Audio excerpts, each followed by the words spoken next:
What's good, y'all? Welcome back to the Playmakers Corner podcast. We're talking season in review, talking all the storylines, predictions, all that great stuff. Just the 2021 season in general. And we're going to talk for a look, heads up. There's a lot of teams here. You know what? We may split this episode in two, like do 1 through 3A and do 4 through 5A, but we're going to release it all on Friday, and so it'll just be like episode 100, and then episode 100A, and then episode 100B. And so, yeah, you, the viewers, will know. That's just me speaking out loud. But let's go ahead and hop into this. So we mentioned a lot of teams here. I'm going to talk about the teams that we mentioned before we talk about the teams that we actually talked about in the preseason there. And so we talked about Montrose, mentioned them when talking about last year. We both agreed, Kodey, that they were not a contender. Said it was good they scored 30-plus points on Dakota Ridge, but Dakota Ridge scored 70 on them. So that should say all you need to know is what we said. We also said we were concerned about them losing Raul Martinez and Colton Brigham. And then they were also losing their top 3 receivers and basically everyone who recorded an interception. Well, everyone who recorded an interception. And so that's why we were out on Montrose. Montrose, obviously, this regular season had a pretty good year, I would say. Look, it was really hard just kind of tracking them because we could see them winning. Like, they went undefeated in the regular season, but we couldn't see stats. We couldn't see how, like, actual games would go, So it was just very unknown. Unless we literally made a trip out to Montrose, we didn't know what was going on. And honestly, that's really hard to do just because we're covering 1 through 5A, and we need to know whether a team is worth it or not before we go out there. Just going to be honest with you. And so there you go. But Montrose did go undefeated. A lot of big games here. They had a really close game against Freedom Monument, 26-22. But other than that, they beat down on a lot of teams here, specifically 3A teams in Durango and Palisade, but did beat Palmer Ridge just barely 28-21. And then, Heritage is Heritage, so they beat them 56-12.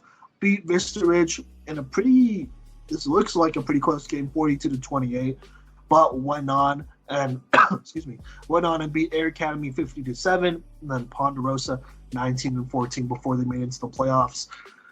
Do either of y'all have any reactions to Montrose's season here? At least regular season. Post your stats and we could do more for you, man. Or videos. There's not even videos of any of these players anywhere, and they're constantly highlights.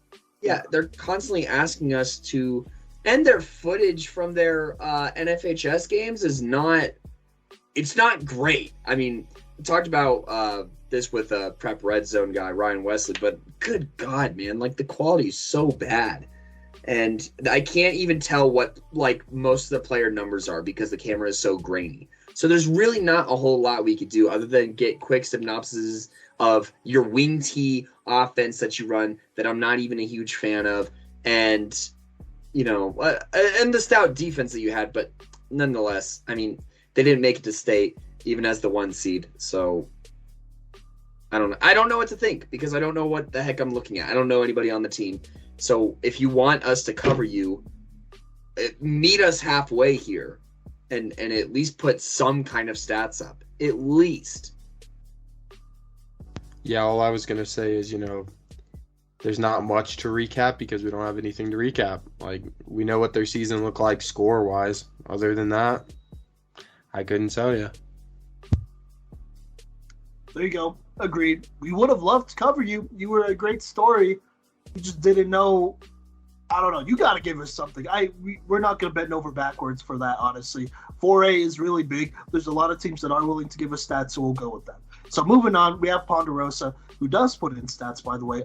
Mentioned them at the very beginning of that preview episode. That, by the way, that was episode 60, if you really want to go fact check us over there. But we were pretty concerned about them losing their starting quarterback, Jack Hanenberg, and they're losing one of their best wide receivers and just athletes in general in Colton Miller.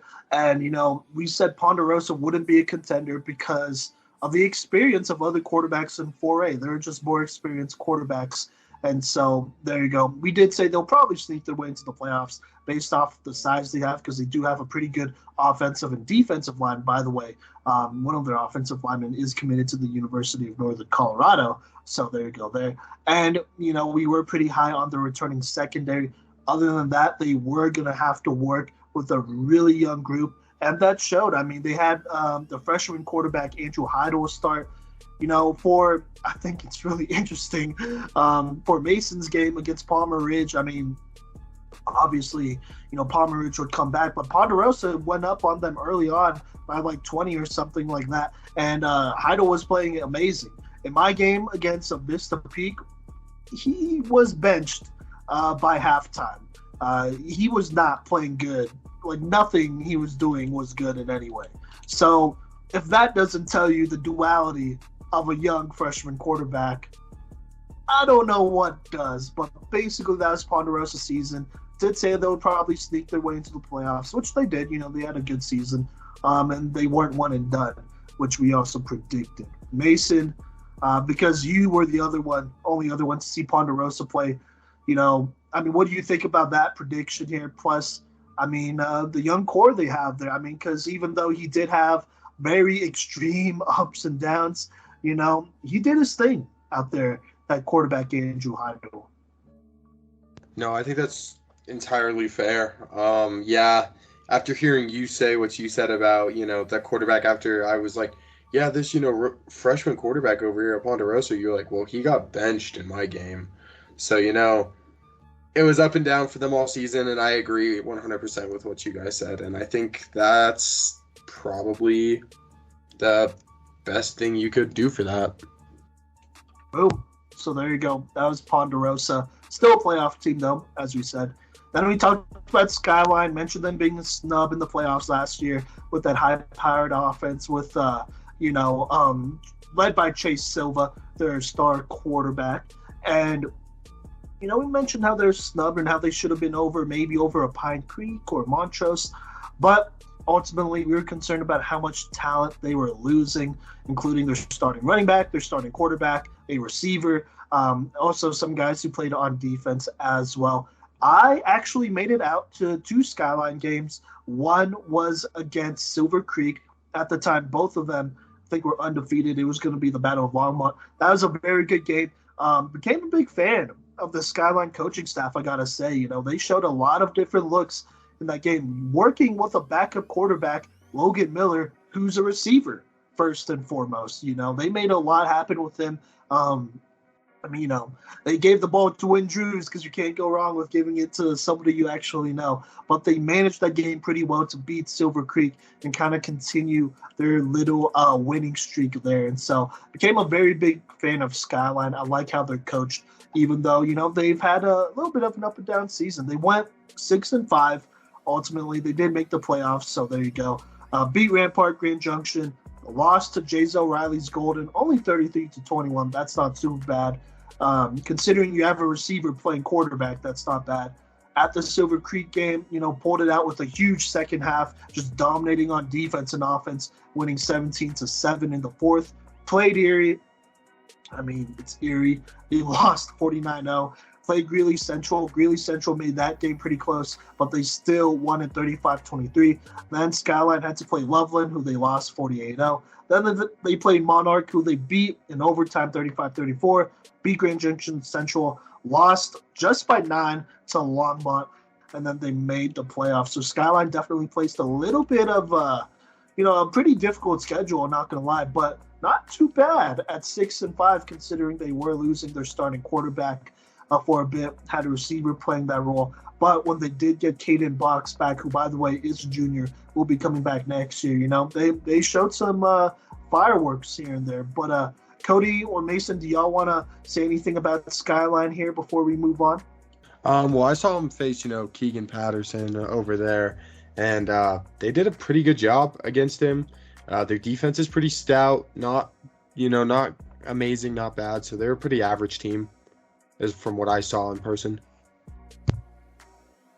Just shouting out, those dogs that played there last year, and just their ability to coach up athletes to kind of do it all. You know, they've been faced with some tough situations as far as depth goes, and just availability of players. Longmont's a very competitive area for some legit ballers out there between, Silver Creek, who, they had a down year last year, but this year they're kind of back to business as usual, and Skyline, as well as, Longmont High School, all being super competitive and all battling for talent on the 4A level.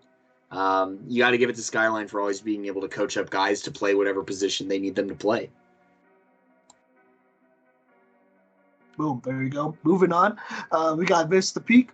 Did mention them playing Ponderosa. Mentioned them making the playoffs last year.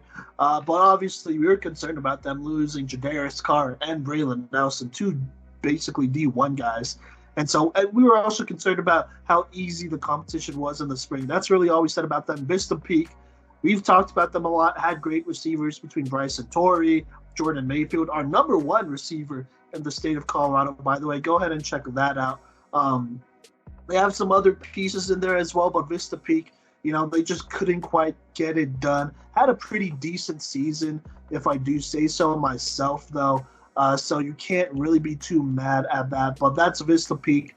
And then I'm going to group in these three, and y'all could react any way we want, but we did briefly mention Falcon, Gateway, and Liberty. As far as Falcon went, mentioned them as part of the I-25 League. Kodey, you asked me if they're a contender. I said nope. Talked about how we weren't sold on the Falcon coaching staff, which is really, really something looking back on, and how opposing teams didn't respect them, compared them to how the Remember the Titans playbook. Well, we said the Remember the Titans playbook is better than the Falcon playbook, and compared that. Mentioned Darius McFarland, he's a dog, and how he might will Falcon to being close to make the playoffs, but not quite. So that was Falcon's deal. Concerns about the coaching staff. Yep, we'll keep that there. And then Gateway said we didn't think they could make the playoffs, but like the Coach Collins hire, shout out to Ernest Collins out there, he'll be building something out there. So there you go. And then Liberty, Kodey asked me if they could potentially cause problems for Fountain Fort Carson, and I laughed. And so that is that. Boys, do you have any reactions to Falcon, Gateway, Liberty, or Vista Peak here? Mason or Kodey? Yeah, so I did a program spotlight on Vista Peak, and they just have incredible athletes out there. Obviously, Jordan Mayfield, our number one wide receiver. Jordan Mayfield and Bryson Torrey are both also dogs on the defensive side of the ball. Ultimately, their quarterback's decision-making is what cost them, probably running a bit deeper into the playoffs because he just has poor decision-making. Falcon, look, their coaching staff doesn't prevent or protect its children. So, but I think they're out of there, or they should be out of there, and condemned by the community as a whole. And I really ripped into them once that story came out. I don't remember what episode it is, but I don't mess with Falcon at all. Gateway, I said I'll believe it when I see it. And I think that's true because these guys were terrible. Just going to read through their scores. 32-14, losing to Evergreen, 3A team, 50-6. Adams City, 28-6. Denver South, 47-0.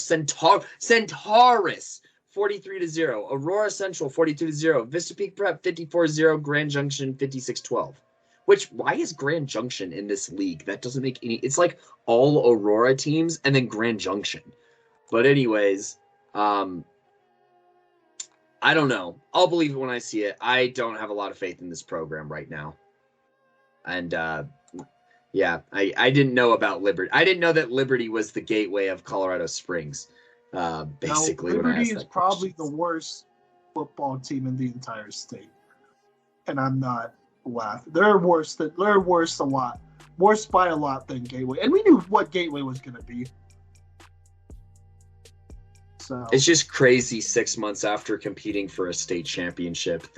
They should have just kept the coach that led to that run. I mean, they did have a good quarterback in the spring, but good God, not winning a single game. Come on, well, man. They graduated their entire offense and most of their defense. Well, do something about it. I don't know. But anyways, Mason. Here to. Oh yeah, sorry, let Mason talk. Let Mason talk. I ain't got nothing else. Okay. Mason, go ahead. Any comments about Vista Peak, Falcon, Gateway, Liberty? I don't have anything to say about Gateway or Liberty. We know what they are. We know what their programs are. It is what it is. Falcon, I do not mess with, and yeah, I probably won't mess with until they find a new coaching staff and change the culture over there. So that's that. Alrighty then. Well, let's get into the teams we actually talked about. These are all teams that we felt like could make the playoffs and maybe just have a chance at going to state. Now, I'm going to go ahead and save some time here. We did not talk about Chatfield in any way. Kodey actually mentioned Chatfield very briefly and said they are not who they used to be. And so that's a bad take. Yes, that's a really correct. bad take. They're state champs. Yeah, they are the state champs. Spoiler alert. But I can't say that based off of how their last season went. No one saw that coming, and no one saw their Wildcat bonanza coming either. So yes, but let's keep moving. Yeah, let's talk about some of these other teams because there is a reason why. Because there were a lot of teams in 4A that could have, won state. There were a lot of teams that were like, yeah, we could see them doing that.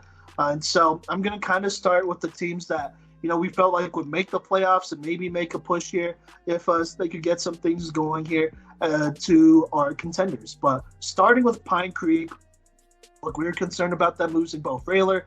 Talked about a tough rebuilding year last year. Mentioned how, even then they were a better team than what their record reflected last year.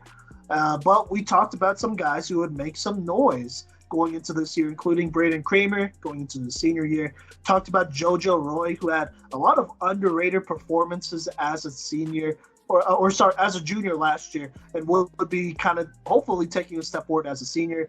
Talked about Brett Alvey, how they're returning 9 of their top 10 tacklers, how this defense, chemistry-wise, should be pretty good. And so that's what we said. And then I did say, basically, word for word, it's hard to imagine Pine Creek having another down year. So there you go. And then we did say if JoJo Roy can't get it done, then they'll put in Cam Cooper, the freshman quarterback they have back there, because I feel like he's just as talented and could get some stuff done. I also predicted my guy Justice Nicholson getting more touches, potentially as a slot receiver, which he did do this season. He did get a lot of touches as a slot receiver rather than a running back. So I'm going to give myself a pat on the back there because I predicted that one basically straight up. And then I did say I'd be surprised if Ramon Pacheco didn't get more varsity snaps this year. He did, but as a DB, personally, I think he could play receiver and replace a lot of those guys, but that's just me. And then we said Pueblo West, Vista Ridge, Legend, Douglas County, Regis Jesuit would all be tough teams for them. Kodey, you did say they might sneak in at 500 while talking about them making the playoffs. I didn't say anything like that. I just said I feel like they should make the playoffs, and it's hard seeing them, be bad another year, and they should be kind of back to their former glory here. I know a lot of Pine Creek parents and community, like the entire Pine Creek community, wants to be like, oh, it was us against the world. Nobody believed in us. No. We said y'all should make the playoffs. We pointed out a lot of the players and how y'all will make the playoffs by playing good defense and relying on JoJo Roy and Braden Kramer. And so I'm just going to put that out there. And if you want to fact check us, go ahead and check out that episode. But while the rest of the media in Colorado was wrong, we were very much on the right side of things. So, Kodey, I am going to go ahead and throw it to you. What did you think about Pine Creek this season? Obviously they had a very good year this year with JoJo Roy kind of leading the pack. You did say they might sneak in at 500. I understand that they play 5A teams, so it's not like, it's not like, oh my God, like that's super crazy. They play basically a level above, and they only had 2 losses in the regular season. One to Regis Jesuit, 24-14. JoJo Roy didn't even play that whole game. He was out, I think, after the 4th quarter or after the 3rd quarter, and then they lost to Legend 26-23. And then they also beat Chatfield, who would go on and win state 28-22. But let's keep it on the regular season for now. Kodey, what do you think about Pine Creek and our predictions for them, which ended up being pretty accurate, not going to lie? Yeah, so obviously, we did say they would go to the playoffs. I was off by saying they go 500, but I mean, they just, JoJo Roy took significant strides this year. Zion Hill was a dog that I didn't see coming. And I think those two guys on the offensive side of the ball were critical to, this successful season for Pine Creek. Also, I do want to say that my projections of other teams also had something to do with their initial record. We're going to talk about Vista Ridge and where they were in our preseason, but, I had Vista Ridge winning this game, their game against Pine Creek. And, I had them probably losing to one of these other 5A teams, which in their league, they did really well going 3-2. And I just want to say that Simon, you are way more on the nose. You're way more familiar with the community, but Pine Creek is one of those programs where you can't hold them down forever. As far as, the system that they run and the talent that they get. And, we know about the future talent that they're going to get too. So they're not going to go away anytime soon. You actually even got to watch some of their lower level games this season. And so about we know about Cam Cooper and what Pine Creek's going to get there, and they're going to be able to compete in 6A just fine. But, what us against the world? You're Pine Creek. You're like one of the most well-funded programs in the entire state. You might be the most well-funded program on 4A, so I don't know what that's about. But yeah, very similar to Alabama saying it felt like it was them against the world when they're playing Cincinnati in the playoffs. Oh, that is. You know what? That's exactly what it is. I won't go into details on how accurate that is because I think it's hilarious. But anyways, we could probably Mason, what did you think of Pine Creek this year? You did get to see them against Douglas County, I believe, right, Mason? Yeah, no, I definitely got to see them against Douglas, and I think that I don't know. I think Pine Creek has a really good defense, and your guys' prediction was pretty spot on with it. Their quarterback played really well. Their defense was really good. Like, they're not to be slouched.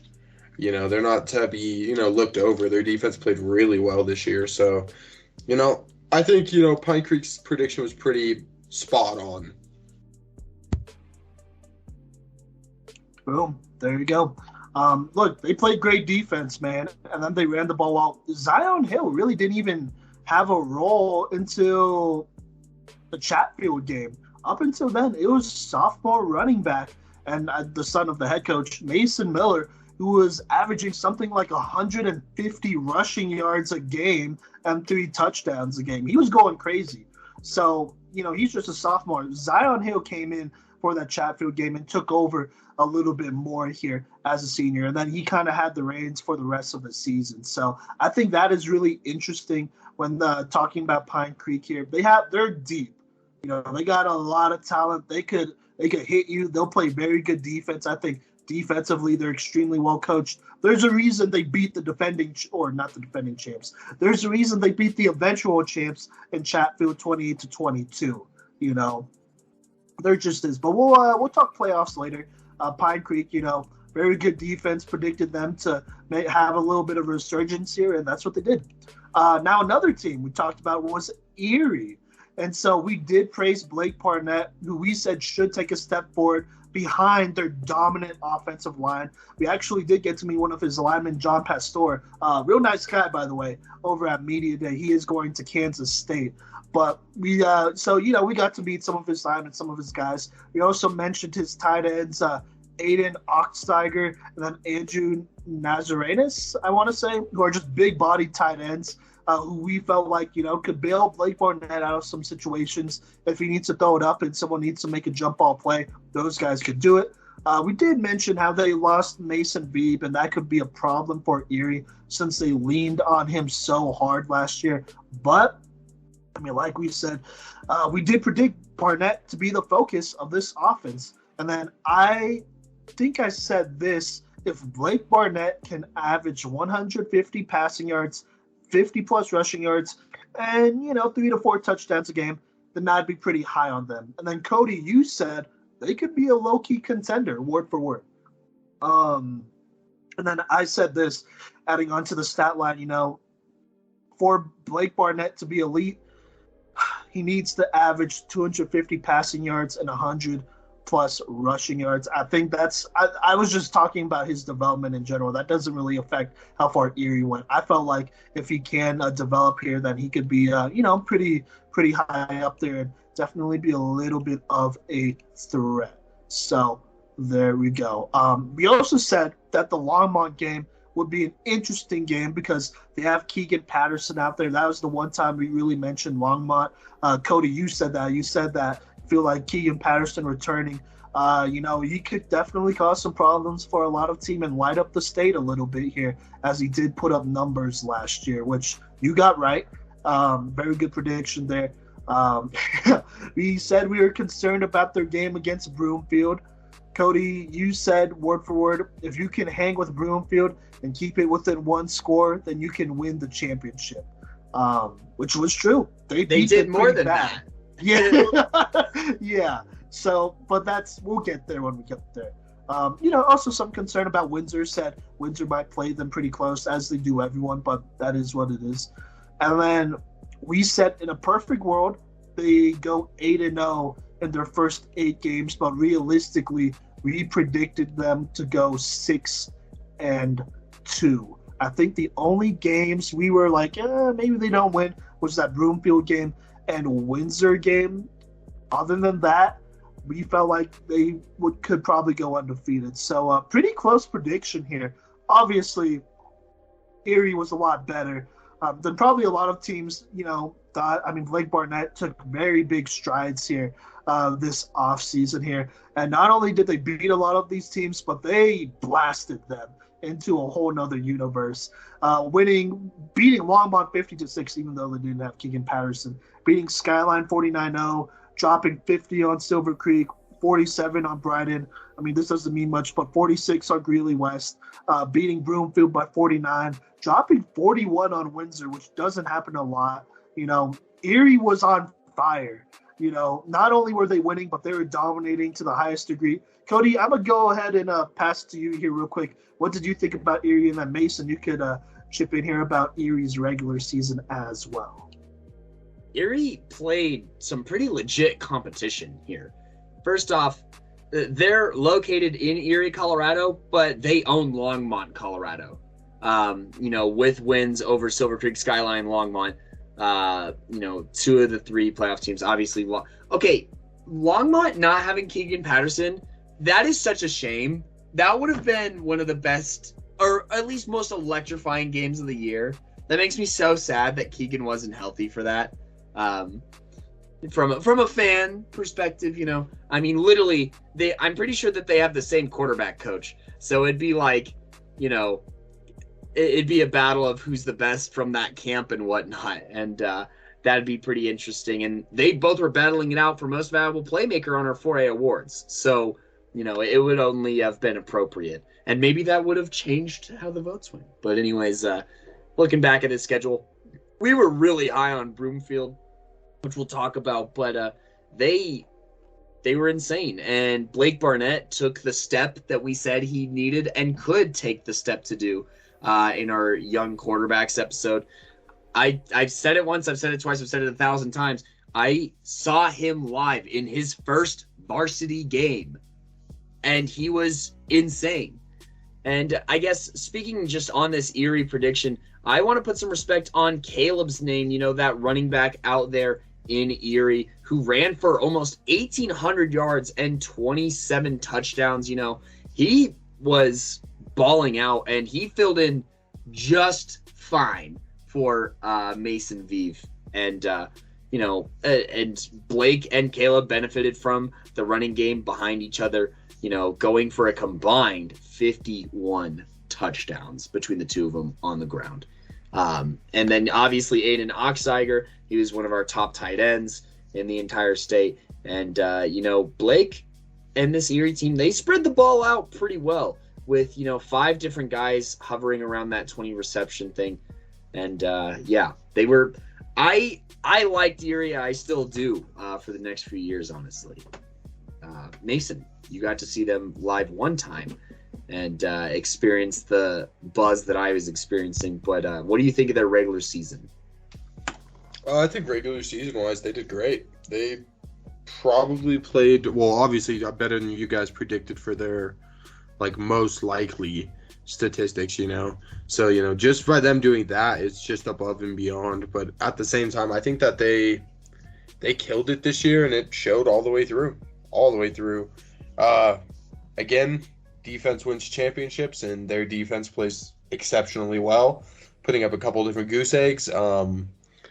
But it was a good season, and yeah, that Longmont one would have been a sweet game, Kodey. I agree, because I've seen Keegan Patterson play, and he is electrifying. So, I think honestly it's pretty insane, and I'm kind of afraid to see where this team's going to be because their quarterback's only a sophomore and he played that well. What is he going to do when he's, a junior and then a senior? What steps is he going to take, and are we even going to have a competition for number one when it comes to his senior year?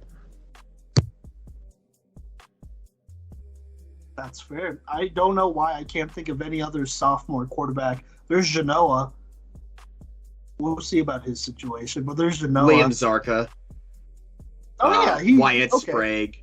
Rylan Cooney out of Holy Family. Yeah. There's a couple of guys. But as far as not like 50 Blake touchdowns Barnett, in a season like Blake Barnett, that's tough. Yeah. All right. Well, that's Erie. We'll talk about that more in the playoffs here. I'm going to talk about 2 teams here real quick, Palmer Ridge and Loveland. I think their fates are very much intertwined. But let me talk about Palmer Ridge first. Did mention how we were, rightfully concerned that they were graduating the quarterback, Luke McAllister, Marcellus Reed, Caden Dunley, Cam Jones, and Saxon Wright, which is a lot of players, a lot of that core on offense and defense that not only, went to state last year, but were part of state championship teams in the many years before. But we were really high on the Monument Moving Company. We praised their skill players as well, and Connor Cook and Gator Robinson, Anthony Costanzo, KJ Smedley, Josh Gerlach Jr. basically. And so we did say, that state loss was unacceptable. But I called them a contender because I felt like they would want to redeem themselves. But I also said, word for word, they are exactly one piece away, one quarterback away. At the time, we did not know who would start, but I mentioned Ben Noblet as a potential starter as a freshman. Did say I don't think they'll start a freshman, but they should have somebody learning in the wings under McAllister who could go ahead and kind of be that bridge quarterback and play right now. Kodey, you were worried about them replacing some defensive players as well. We did say this season could get out of hand potentially if they can't find a quarterback. So just as much as they could be a contender, it could swing the other way because they also have a new coaching staff. But that really wasn't a big deal. I think you and me both believed in in Coach Armentrout a lot, and his ability as a coach and as, just as a good person, And so we did cite games against Pueblo West and Vista Ridge as some problems. Now, talking about Loveland here real quick, we were concerned about them losing Zach Rakowski, Jaden Tafoya, 2 first-team All-State offensive linemen. Loveland, they beat Palmer Ridge last year by a lot, blew them out, and so that's kind of why we talked about both of these teams kind of back-to-back here. And, while talking about Loveland, we were concerned about the lack of size on their line. And I said straight up, I didn't think they could go back-to-back. I just said I didn't believe a ton in Loveland. Did call them a playoff team. I said they could beat someone in the playoffs. So they're definitely not one and done. But ultimately, I said they don't have the offensive firepower to outscore some teams. Kodey, you were really high on their defense, specifically Ian Loomis, which was right. Was also high on their rushing game, led by that athlete Garrett Harsted out there. The only games you were concerned about with Loveland was against Ralston Valley, Windsor, and Broomfield. Said they should only really lose 2 games in the regular season. Loveland, that is. And so just talking about the regular season, well, talking about the season in whole, but we'll just keep it regular season right now. Loveland and Palmer Ridge actually finished with the same record at 10-2. Loveland would actually sweep the league at 5-0. Palmer Ridge dropped a game against Montrose, so they were only 4-1. But very similar seasons here. A lot of the things we talked about came to pass. With Derek Hester, the starting quarterback for Palmer Ridge, it was, to say the least, very obvious that he had some limitations. As their starting quarterback. With Loveland, they played very good defense, so they didn't have to do too much offensively. But there were definitely times that there were concerns about their offensive game here and their offensive firepower. Specifically, they only beat Windsor 14-7, only scored 2 touchdowns against Ralston Valley, who is a really good 5A team. They only scored 6 points against. But everyone else, they scored a lot against and whatnot. But in all the games that, they struggled in and that they lost, they only scored 1 touchdown. So that would eventually come to pass there. Now, I'm going to throw it to Mason, actually. First, what do you think about Palmer Ridge and Loveland's season here? Is there anything you want to say about how the regular season went? Yeah, no, I didn't get to see Loveland play, but I saw Palmer Ridge face Golden, and I want to say, that Monument Moving Company is legit. They are insane over there. They've got some dogs on that offensive line, and, they're going to keep pumping them out. You always say Golden, but you mean Ponderosa. No, I've watched them face Golden. They didn't play Golden, brother. Yes, they did. That was the giant comeback. Did, bro. That was the giant comeback I went and saw. Wait, no. That was Ponderosa. That's Ponderosa, bro. Was it? Oh, okay. You always say Golden, but you mean bad. Ponderosa. I got confused, too. I was looking at the logo. But yeah. Okay, Ponderosa. But anyways, I got to see him face him, and that line is insane. They're unstoppable over there. And, I think that your guys is, what you guys said about each of these teams was pretty accurate going into the season and how their seasons ended up.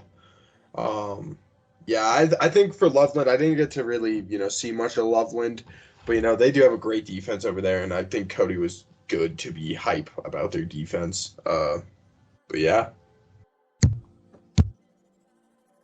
Yeah, I'm even going to still stand by, what I said about Loveland and feeling that they could compete. I think that, obviously in the playoffs, they didn't win state, but I feel like they were right there amongst those top teams with their defense and just their ability to occasionally make plays. And, they scored enough during the regular season for me to still be pretty high on them in my playoff bracket, which I'll talk about later. But anyways, that's how I felt about Loveland. And obviously Ian Loomis, our number 1 rated linebacker, go ahead and listen to our top 5 linebackers of the class of 2022 episode, as well as being a defensive playmaker of the year candidate in our 4A awards. Go ahead and listen to that episode. That should be the episode right before this, actually, episode 99. So go ahead and listen to those. And then Palmer Ridge, I loved hearing about the game that Mason went to against Ponderosa because I think it's very reflective of their season as a whole. As far as being super up and down, erratic, but still somehow at the end of the day being okay for the most part. Like Mason recapped in that 1 week, down 21-0 at halftime, then down 14-28, and then 21 unanswered points in the fourth quarter. Because, that's just the erratic kind of season that Palmer Ridge had. They did have, points where they did dominate, like their opening game against Pueblo East. But then, Mesa Ridge, a 30-27 win. That's a very close win against, a team that I wouldn't say is as deep at as many positions as Palmer Ridge might have been. But, a good team that could score nonetheless. So it's like, okay, maybe there's some things to be concerned about in the secondary and whatnot. And, this quarterback, then they destroy Pueblo West. And it's like, okay, maybe these guys are legit. Maybe they're figuring it out. They run into Montrose. They lose a close game to Montrose. And it's like, okay, you look through the stats and the quarterback didn't play the best game ever. And then even a little bit, later in the postseason, they do eventually have the close game that we originally thought they were going to have against Pueblo West. And it was just very up and down, kind of a roller coaster of a season, even for being 10-2, but only losing one game during the regular season. It felt like a lot crazier than that and a lot closer than that at times. I think that was just because of the uncertainty under center. But overall, I feel like our looks for both these teams was pretty spot on. Yeah, I'd agree. I wouldn't say it was super crazy. I mean, it obviously was, but I think it just felt that way because of the quarterback. I don't think it's fair to kind of rope in everyone else because we knew what the Monument Moving Company was. That's why they're rated so high in our top fives list. We knew, that they have running backs. Connor Cook, Gator Robinson, they both did their thing. We knew they have athletes. Anthony Costanzo, number one rated safety on our list, possibly number one rated receiver on our list too, if we allowed that, which we didn't. But, we knew they had a lot of talent. At the end of the day, it came down to the quarterback. And, I mean, how well this team did reflected on the quarterback. And I think that is a very obvious game to game here. They made it to the same round in the playoffs, by the way. I know. They basically ended their season the same way. So, honestly, as far as predictions go, we were pretty spot on with both Palmer Ridge and Loveland. Loveland, we did put a specific prediction on them, said they really should only lose 2 games in the regular season. They only lost 1, but they did lose 2 games ultimately on the season. So there you go. But let's keep it going here. Fountain Fort Carson talked about Hugh Jones as a generational talent because he is. How big of a hit that will be for them. Was concerned about them losing 3 All-State linemen. Talked about Tavion Tully at quarterback and how, he has potential as an athletic quarterback, but we did say he needs to lower his turnovers and score more. Last year, he was with Q Jones. He was a little bit more of a, just hand off the ball and maybe make some plays here and there.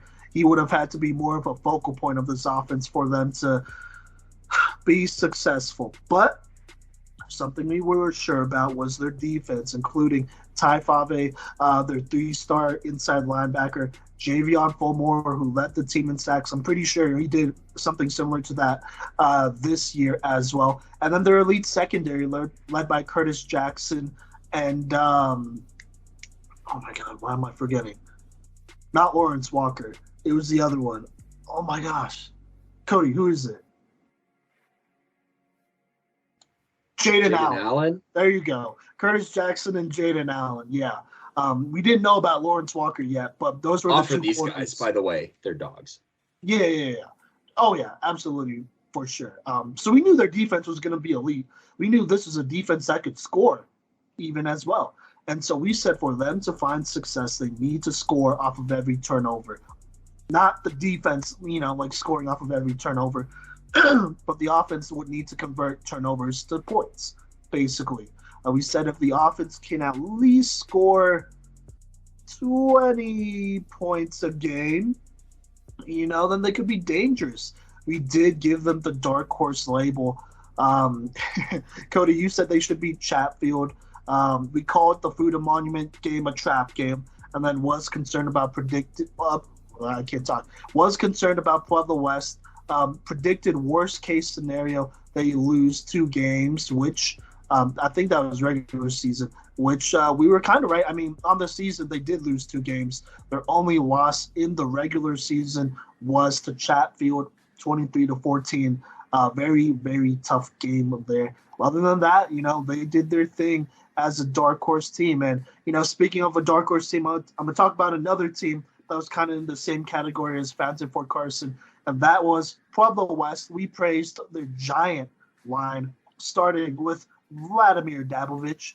We were concerned about the loss of Lucas Moran and most of their defensive line, but we were happy that they were returning about 6 of their top 10 tacklers. That's about half the defense there. Talked about how they were also returning all their receivers, plus starting quarterback Cole Brinkley, plus their 2 starting running backs. So there you go. There, we were pretty high on their offense. Their biggest red flag is that they weren't properly tested last year. So there you go. Kodey, you praised their secondary. I talked about their incoming freshman quarterback Gavin Lockett, who I said would be the future of Pueblo West. I did say that I expected Cole Brinkley to take a step forward and play, though, while Gavin basically sits and, plays safety and that backup quarterback role for Pueblo West. Kodey, you called their secondary a Legion of Boom, which was interesting. And then we said we were concerned about Pine Creek, Palmer Ridge, and Fountain Fort Carson on their schedule. Predicted them to go 7-3. Said if they could actually go 3-0 going into that Palmer Ridge matchup, then they could potentially go on a crazy run. Now, their first 3 games was against Pine Creek, Pueblo County, Adams City, leading to that Palmer Ridge game. We said if they could win all those, then they'll be in a good spot. Unfortunately, and then we called them a dark horse as well. But unfortunately, they got smacked around by Pine Creek, 27-0 in their own house. So that was tough. Went on, though, and beat Pueblo County. Adams City took care of business, only to get smacked around in their own house again by Palmer Ridge. Why are they losing so many home games? What the heck? That's kind of weird. But they lost to Palmer Ridge 41-14. Then they went away and blew out Pueblo East 31-0. Then they won their first, not their second home game against Coronado, 51-7, beat Mesa Ridge 35-17, dropped a close one to Fruita Monument. We predicted that. Dropped that Fountain Fort Carson game. We predicted that as well, potentially. And then went on, had a happy ending here, at least to their home stretch here in the regular season by blowing out Rampart and Vista Peak with an average of 51 points, not allowing a single touchdown in either of those games right before the playoffs. So, Pueblo West, they had some struggles early on, but, they still made the playoffs as a dark horse. Fountain Fort Carson had a struggle against Chatfield where they lost, and then another struggle against Mesa Ridge where they barely won by a literal touchdown. But other than that, 2 teams we labeled as dark horse squads. Kodey or Mason, do you want to talk about our little dark horse teams here that both still made the playoffs? And, they lost the games that we expected them to probably drop here as well. I will mention that Pueblo West secondary did have 10 interceptions this year, and their leader had 4. So, I'd say their secondary performed okay. And, in the playoffs, I know we're not jumping too far ahead, but in the playoffs, that's the Pueblo West team that I was expecting. And I think that the biggest problem for Pueblo West was just inconsistency on offense. They were either like clicking or they weren't. And you could see that based off of, their pretty sporadic amount of scores. 0 points one week, 48 the next. 35 one week, 14 the next. They get a little bit of a streak here against, their Mesa Ridge game, that was really surprising for them to put up 35. And then the next week they put up 21 against Fruita Monument and then 10 against Fountain Fort Carson. Then right back to 50 and 52. And you know what I mean? Like, it was just so wavy, the way that they scored and just when they were able to do it. And I think that it was partially based off of, the field position that they were able to get from their defense. I feel like the defense needed to play well and the offense was like opportunistic in their wins, more or less. And so you can't really rely on that. You have to have your offense pull their end and you have to have your defense pull their end.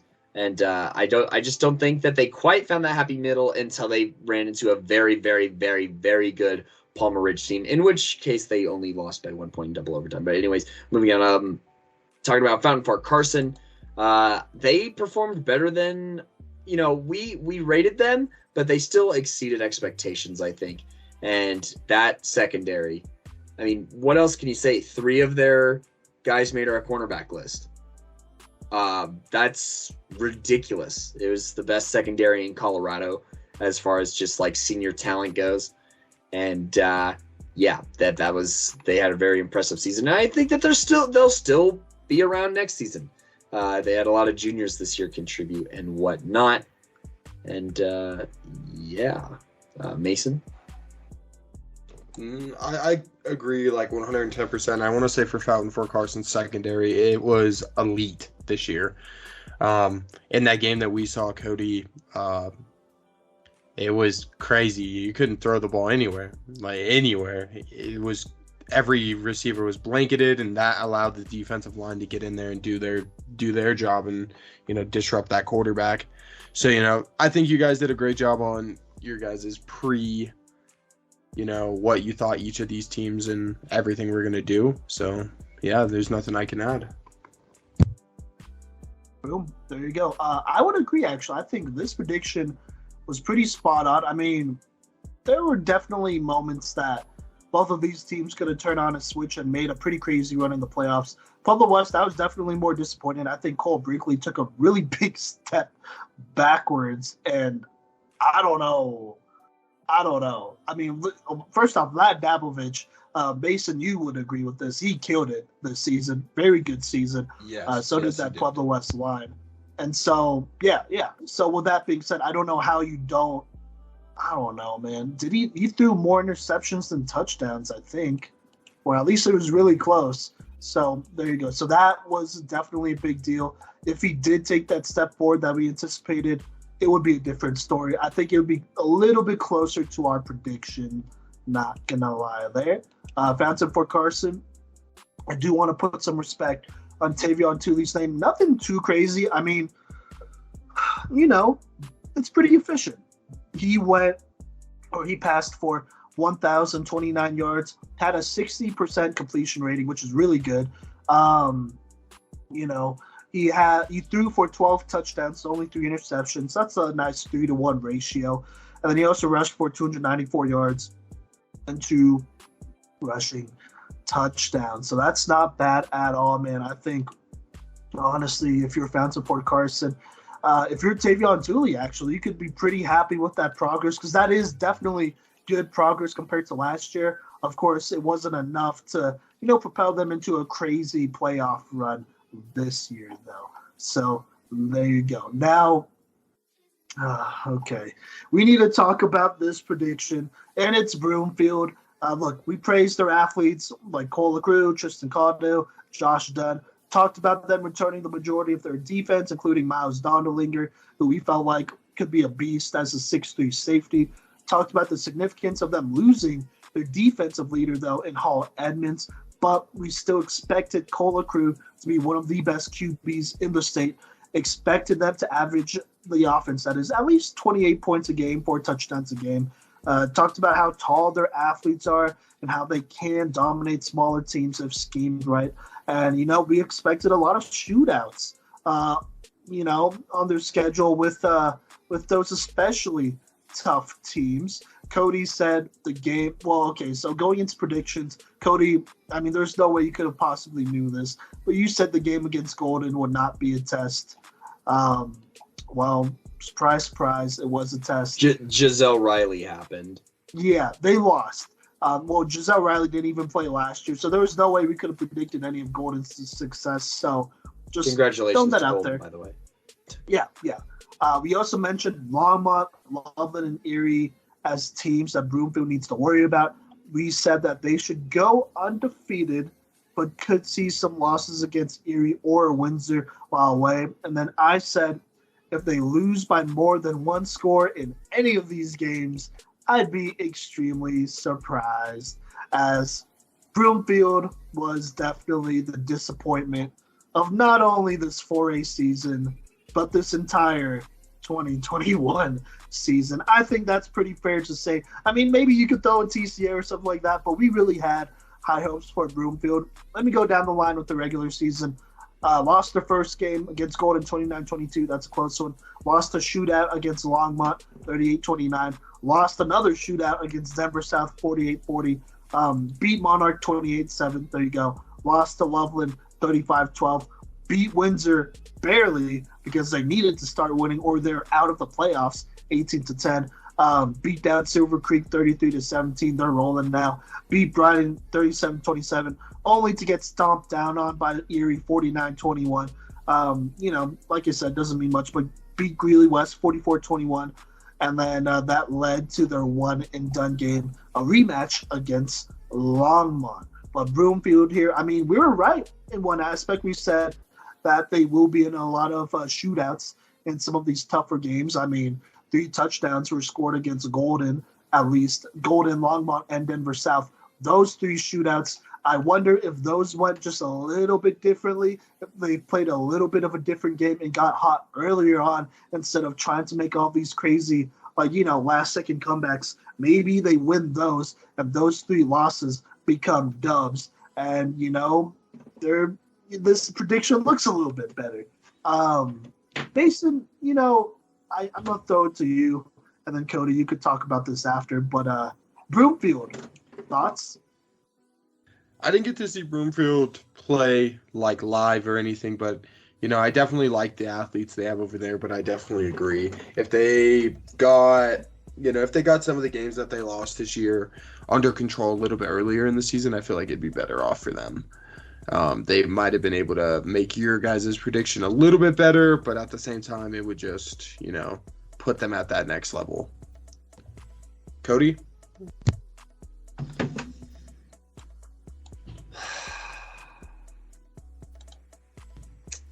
I just don't know what happened, man. The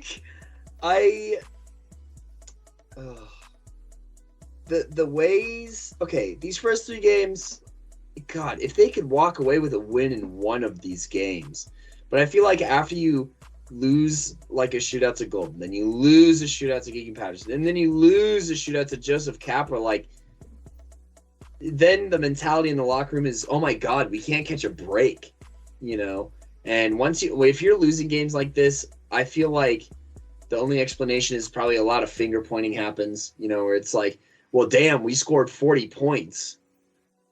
Well, what more do you want us to do? Or, scored 29 points. That should be enough to win a game. Then thank goodness you get this layup against Monarch. Otherwise, if you had Loveland right after this, oh my God, you probably would have been shut out because you're confident. They might not have made the playoffs if they had to play Loveland right after that. Yeah. Because that's a demoralizing 0-4 start. Yeah. So, it was rough. And, I mean, they finally – winning this Windsor game was massive. That might have been their most important win of the entire season, looking back. Because if they lose that game – well, obviously, they just don't make the playoffs in general. But, I mean, God, I feel like if they lose that game, then Brighton and Silver Creek are licking their chops, and they're feeling pretty good about it. And then for Cola Crew, this game against Erie had to be tough because he originally was at Erie, which, by the way, go ahead and listen to the Cola Crew and Braden Dorman interviews where he kind of talks about that a little bit. But, I mean, God, once you lose to Erie and it's like, okay, they're not a contender.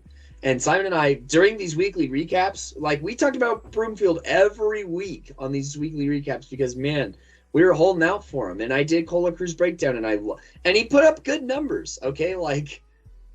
Cola Crew, he ran for 8 touchdowns. He passed for 21, almost 40 touchdowns of the year, 62% completion percentage, only 5 interceptions.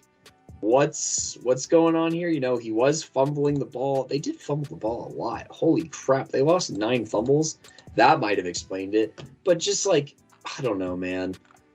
This one bums me out because I was really rooting for them. And, it kind of looks bad too when you look back and, they had that interview with 9 News. And I was getting hype over it because they're like, oh, yeah, we got it. We're with everybody. It was Cola Crew and Josh Dunn who both had incredible seasons. And then they kind of lay an egg here. That 0-3 start.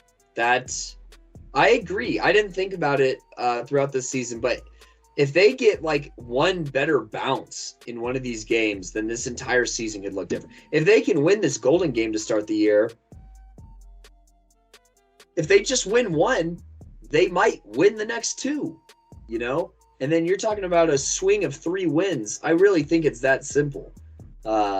Looking at this season, but they didn't, and then they didn't bounce back against Longmont, and then they didn't bounce back against Denver South, and so it's almost what are you waiting for? All the potential is here. They scored a crap ton of points this year. Their lowest score was 12 against Loveland, who's an incredible defense. So I don't know, man. I was bummed about this one for sure. But Cola Cruz coming back, and so is their leading running back, I believe. So they still have something here, and maybe next year's the time. But good Lord, this was hard to watch all season long. It was heartbreaking. In hindsight, it wasn't horrible. I mean, if those 3 games went differently, my prediction would still be pretty close. Look, Cola Cruz, like you said, didn't even play bad. Maybe had a couple of really slow starts, but didn't even play that bad. I think something that should definitely be considered is that Miles Dondelinger, a safety that we were really high on, obviously got hurt sometime this season because he only played 7 games and only racked up 29 tackles, which is very, very uncharacteristic of him. And didn't even record an interception for the first time in his career, And so one has to think if they had Miles, if he was playing up to speed against one of those first 3 opponents, maybe they win the majority of those. But unfortunately, football is a game of inches. It is a team sport, so everything matters, And so that's just how that turned out. But we're going to continue to move on. We have our last 2 contenders here. Kodey, you and I agreed on both of these. I'm going to talk about them back to back here as well, just to keep this thing going here. But I'm going to talk about Dakota Ridge. We talked about how they came up short a lot the last couple of years. And there was a lot of concern. They were losing a lot of starters. Next to Cherry Creek, they probably are one of those teams that lost the most starters, but still got the most out of their team, just going to be honest, because they did lose their starting quarterback, their starting running back, their starting fullback / defensive tackle, and our number 1 defensive tackle or defensive lineman last year, or one of our number 1 defensive linemen last year in Spencer Hardy, and Collinster was our 2nd-rated linebacker last year, right? Yeah, absolute dog and steal for Mesa, but anyways. Yeah, so basically they're losing their entire offense, the entire core of their defense, all of their stat leaders essentially. And basically we believed in Dakota Ridge because of the raw talent between Dante Capolongo and Noah Triplett. Like we really, looking back, we put in a lot of faith in Dante Capolongo and Noah Triplett, and it paid off. Yes, it was extremely well placed. Also, talked about the potential of Adam Graves, who I felt like was a better passer than Ben, which I still think is realistic, And so with, 2 elite talents in Dante and Noah, and then a guy in Adam who could be, a low-key, pretty good starter, we were pretty high on Dakota Ridge. Also, plus, we love their coaching staff, and we figured they could figure it out, Like I said, we were concerned about how strong this defense would be compared to last year, but at the end of the day, we trusted the coaching staff to figure it out, The only games we were concerned about was First Coast. That was the Florida team they played, which they beat. Vista Ridge, which, dang it, was the game that we were supposed to see, but got canceled because of COVID. So that happened. So instead, Dakota Ridge went up Thornton. That was going to be such a good game, bro. Yeah, so that's tough. And then, well, this wasn't a concern for me, but for Kodey, it was a pretty big concern. But Thomas Jefferson, Kodey, you actually said they either lose this game or the Vista Ridge game. And then Chatfield was the only other quarterback. Chatfield was the only other team that we had concerns about. Other than that, really only 3 teams. I did say I don't see many universes where they are 1 and done or 2 and done, which is, we'll talk about that later. But I reaffirm faith in this coaching staff, which I still have a lot of faith in. I think they are very quality coaches. I love what they stand for. Love how they develop players, because it is actually insane for them to do as well as they did, year by year here. But, excuse me, but that's Dakota Ridge. Now let me talk about the team that we both picked as our predicted 4A champs, and that is Vista Ridge. We praised Braden Dorman and his receiving core. of BB Hills, Dooley, and Bridges. We felt like that's a pretty elite offensive unit right there. Talked about Justice Laulu, who can dominate the defensive side of the ball. And then, and we also talked about how their line should physically dominate the line of scrimmage. So there you go. Just because, of how many big bodies they have over there, which did end up being true.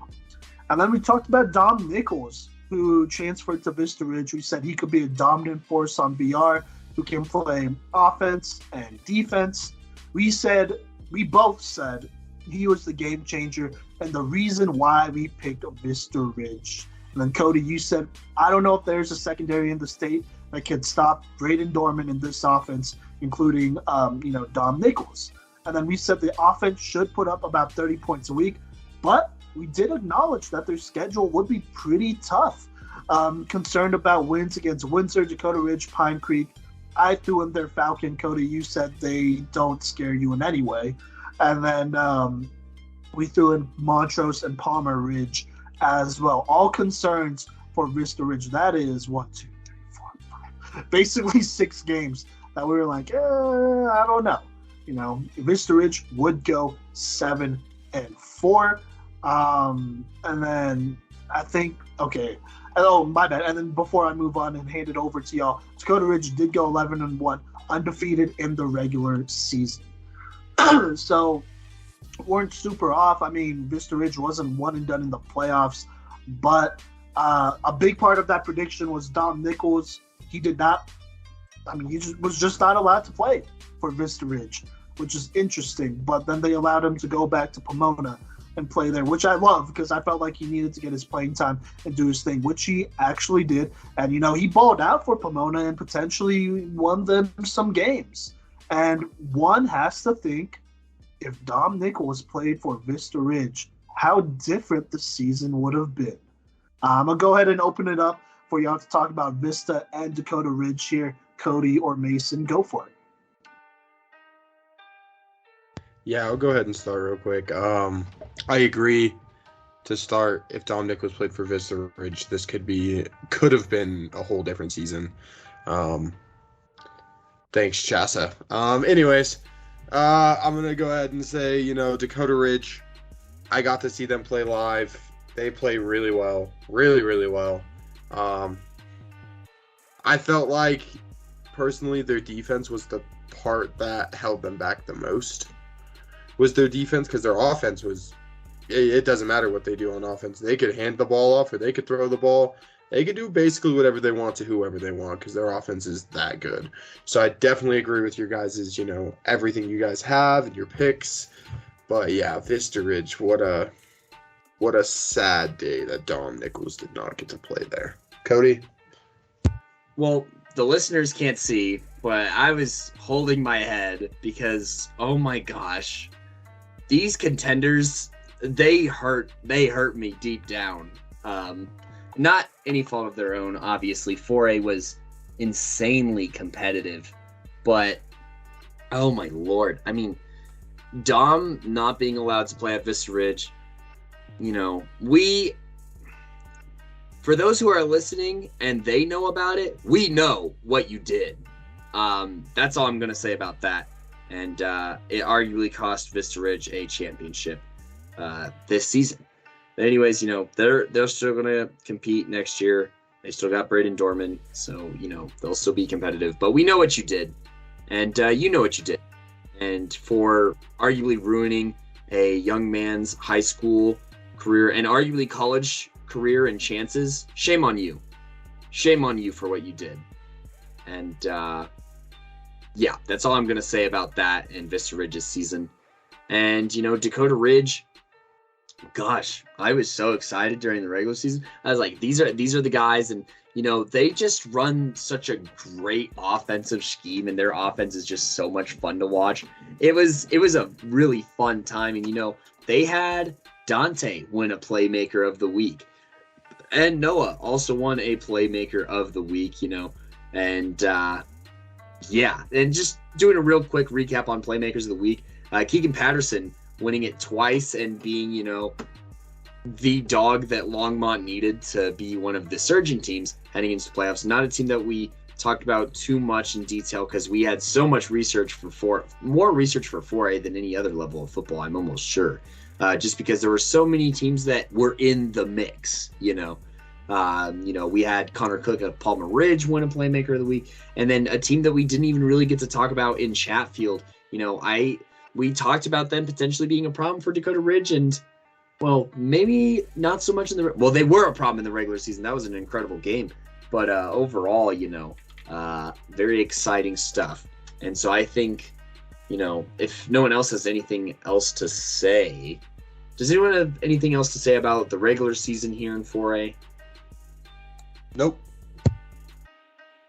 Nah, let's get into the fireworks here in the playoffs. Yeah, perfect. So the playoffs were wild, to say the least.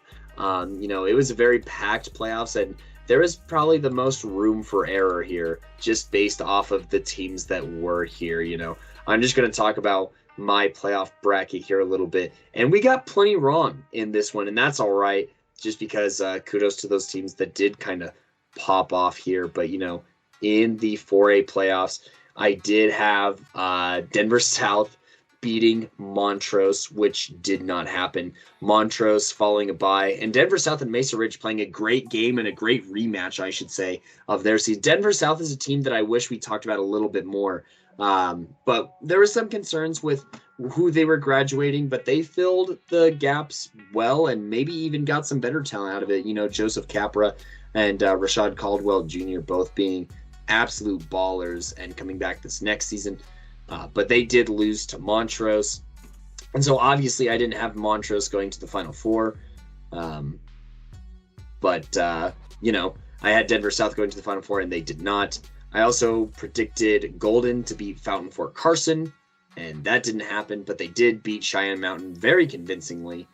And that was that kind of corner of the bracket. In my other corner, I did say Vista Peak Prep was going to beat Pueblo West, and that was an L because Pueblo West whooped up on them 52-0. But I did have Palmer Ridge beating the winner of that game regardless. Then I took Fruita Monument over Brighton, which was correct, and I did take Erie over Fruita. And then over on the other side of the bracket, I took Longmont to win the second time over Broomfield, which they did. And then I had Dakota Ridge beating Longmont, which they did. And I got to attend that game, and it was a very exciting game with some of the best offensive players in the entire state, period, of any level. And so I was really glad. 56-35 does not indicate how exciting that game actually was, for sure. Then I think we all had Aurora Central beating Ponderosa, but Ponderosa did end up getting the dub there.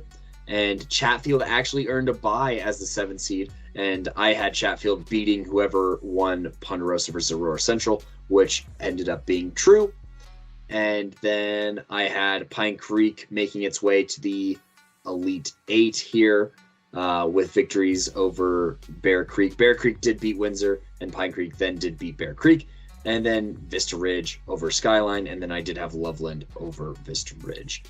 And so my Elite 8 was pretty accurate, I would say. I had Dakota Ridge Chatfield, Pine Creek Loveland, Palmer Ridge Erie. The only one that was incorrect was Denver South and Golden, when it should have been Montrose and Fountain Fort Carson. You guys want to kind of get us down to the Elite 8, because that's when things really started to heat up, I'd say, is in the Elite 8. But there's still interesting storylines to talk about, before that. So I just want to open the floor to anyone who wants to answer.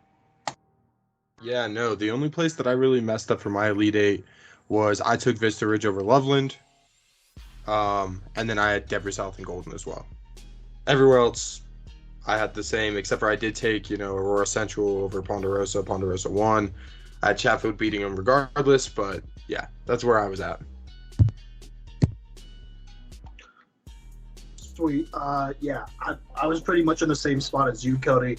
Because you had Montrose versus Golden, or was it Denver South versus Golden? I had Denver South versus Golden. Oh, okay. Well, I had Montrose versus Golden, so I was just one team off from being perfect going into the Elite 8 there. So there you go. But obviously, Fountain Fort Carson embarrassed Golden. We've talked about it a lot, so there you go. But we could keep this thing moving though. So basically, my bracket, I had Palmer Ridge versus Dakota Ridge in the chip. I had, well, first off, it didn't matter whether it was Montrose Golden or Fountain Fort Carson coming from that other side. I felt like it was either going to be Palmer Ridge or Erie that was going to beat them. And so when Palmer Ridge did play Erie, I think it's important to throw out there that Anthony Costanzo wasn't suited up. Was that right, Kodey?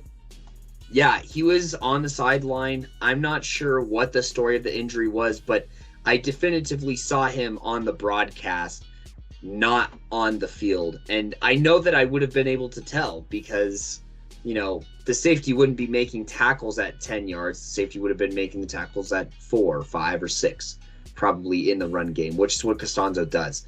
And, there's also pictures of him, in that game that just in his jersey, no pads on. Otherwise, that game could have been very different. Obviously, we make the brackets without predicting injuries or whatnot. And, but, that's an important thing to keep in mind because I agree with Simon that Quadrant 2, one of those two teams was stronger than probably anyone in Quadrant 1. I don't think Palmer Ridge loses a second time to Montrose if that's the rematch that happens. Yeah, no, probably not. Kodey, do you want to talk about Derek Hester's play in that game? From what I heard, he completely fell apart, is what I got from that. Yeah, Palmer Ridge was missing Luke McAllister, Ty Evans in this game. Derek, he's still a young quarterback. He's still got years ahead of him, but he was just... There's some plays where it's like, okay, that was a great decision and a solid throw. And then the next was just so inaccurate, like sailing it over receivers' heads. It was just like so inconsistent. It kind of gave me like Fitzpatrick, not Fitzmagic, but Fitzpatrick vibes a little bit. Just being able to hit these like, little short dots and then occasionally a deep ball. But then just missing these really easy passes, like sailing an in route, sailing a hitch route. Usually it was just like a lack of control on the arm or, he would get flustered in the pocket without too much pressure happening. And that definitely, I would say that cost Palmer Ridge this game. But also on top of that, Blake Barnett in this game was mobbing, dude. Oh my God. He was moving the chain so much. He was lowering his shoulder. Like he said, we are getting into the Final Four. I don't care. And that was Blake Barnett's mentality throughout this entire playoffs, honestly, was just playing strong, playing big. And then, obviously Caleb was carving up this Palmer Ridge defense. Whether it was through swing passes, because he's a back that can kind of catch out of the backfield a little bit, or whether it was runs, the Erie, that Erie line was opening up holes just big enough, but Caleb's vision and finding cutbacks and cutout lanes was phenomenal in that game and ultimately led to an Erie victory. So that's what I had to say about that. I also watched the Chatfield Dakota Ridge game, so I'll touch upon that real quick. I had Dakota Ridge actually going all the way to the championship, and Dakota Ridge was in the driver's seat in this game, leading by as much as, like 21 or 24 points.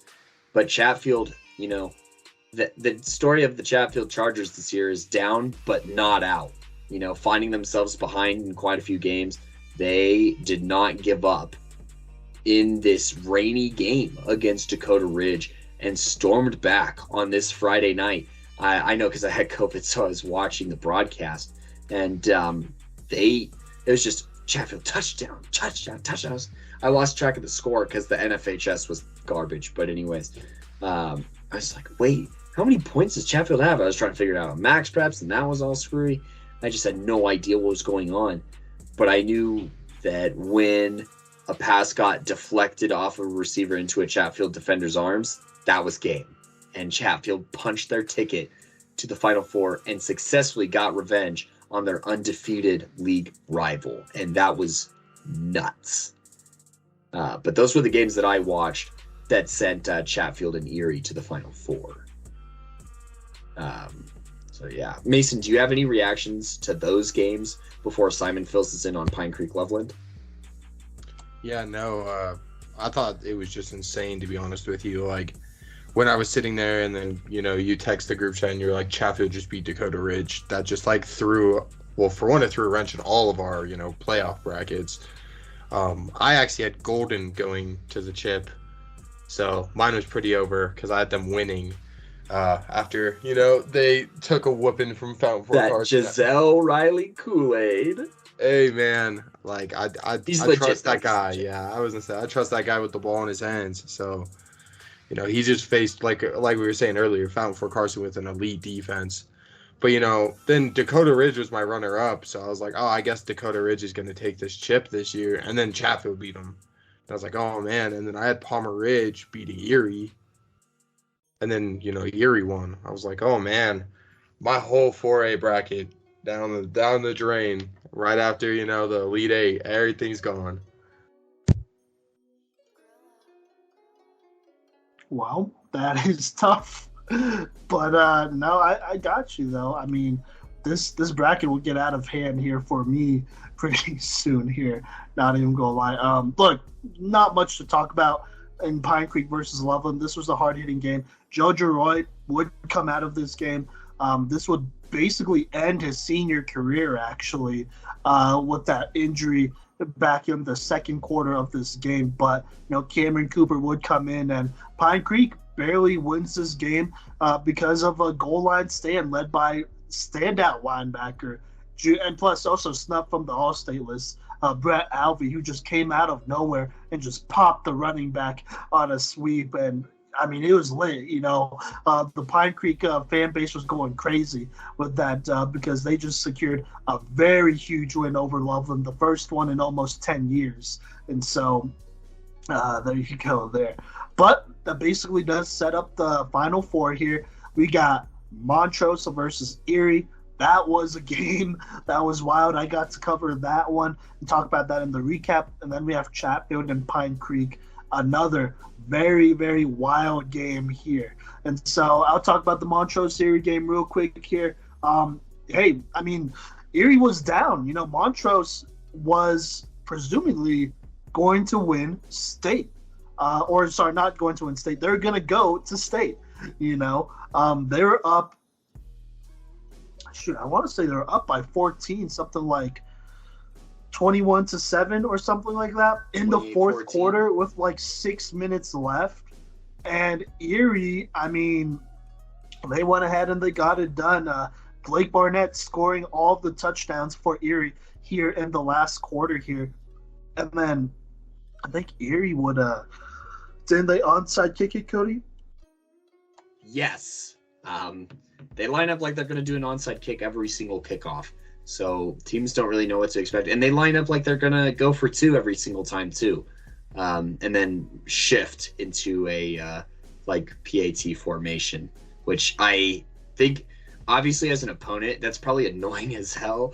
But I think it's obviously it played to their advantage here in their biggest comeback of the season, down 28-14 with 6 minutes left. There you go. Yeah, 28-14. And so Erie, I mean, they found a way to get it done. Blake Barnett, the MVP, gets it done and sends Erie to the first ever 4A state championship in Erie history. On the other side of the bracket, you have Pine Creek, led by Cameron Cooper. Tried JoJo Roy for literally one carry. Wasn't going to be it.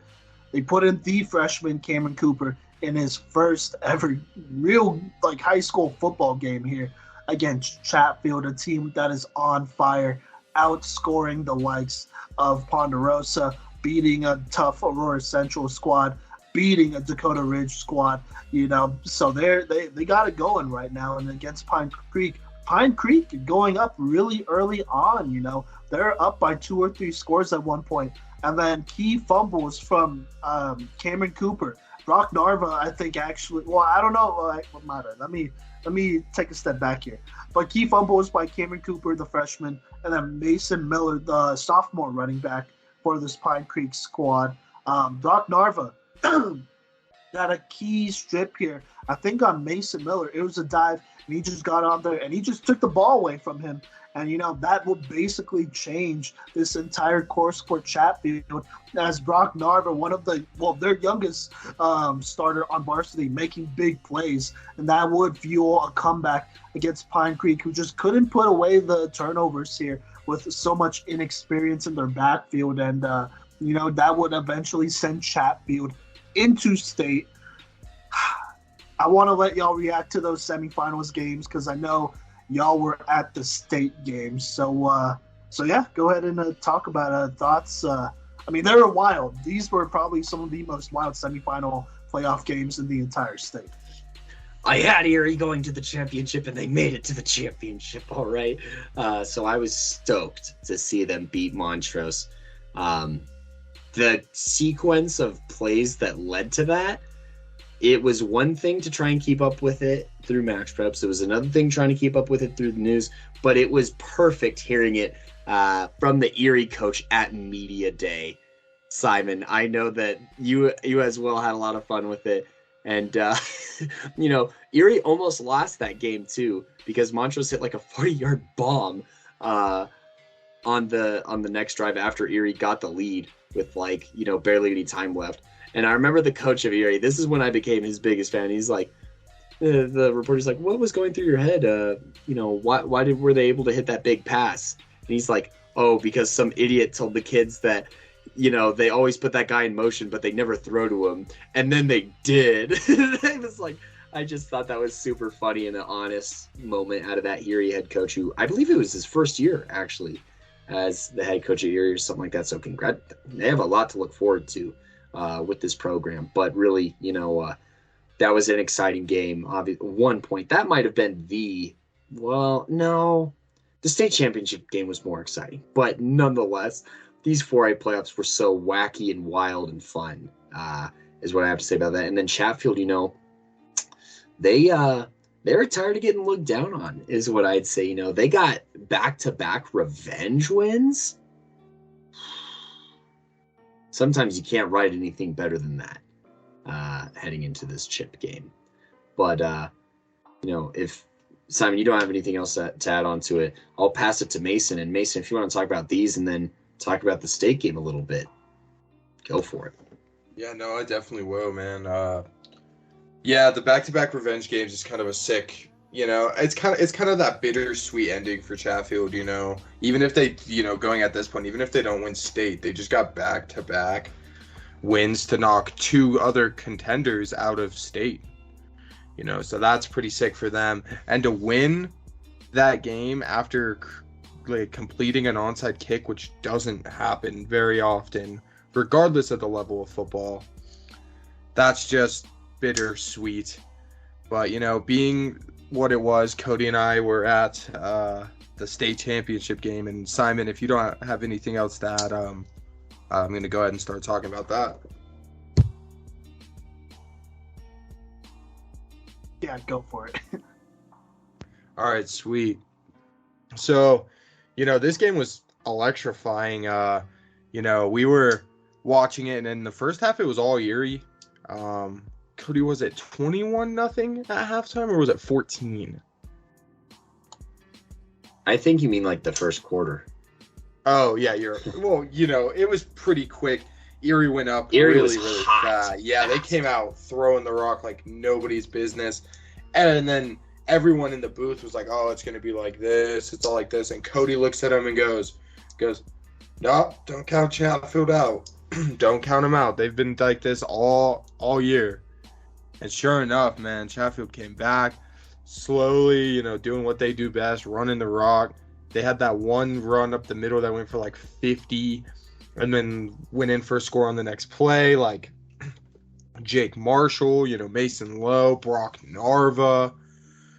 God, they had that three-headed monster over there, and all three of them just ran the rock so effectively, bringing the game down to where, Erie at the end, had, one heck of a, drive. We're winning, and then, giving the ball back to Chatfield. Chatfield could successfully, makes a hook and ladder which mind-blowing. I've never seen it done in any type of game ever, and especially not in person.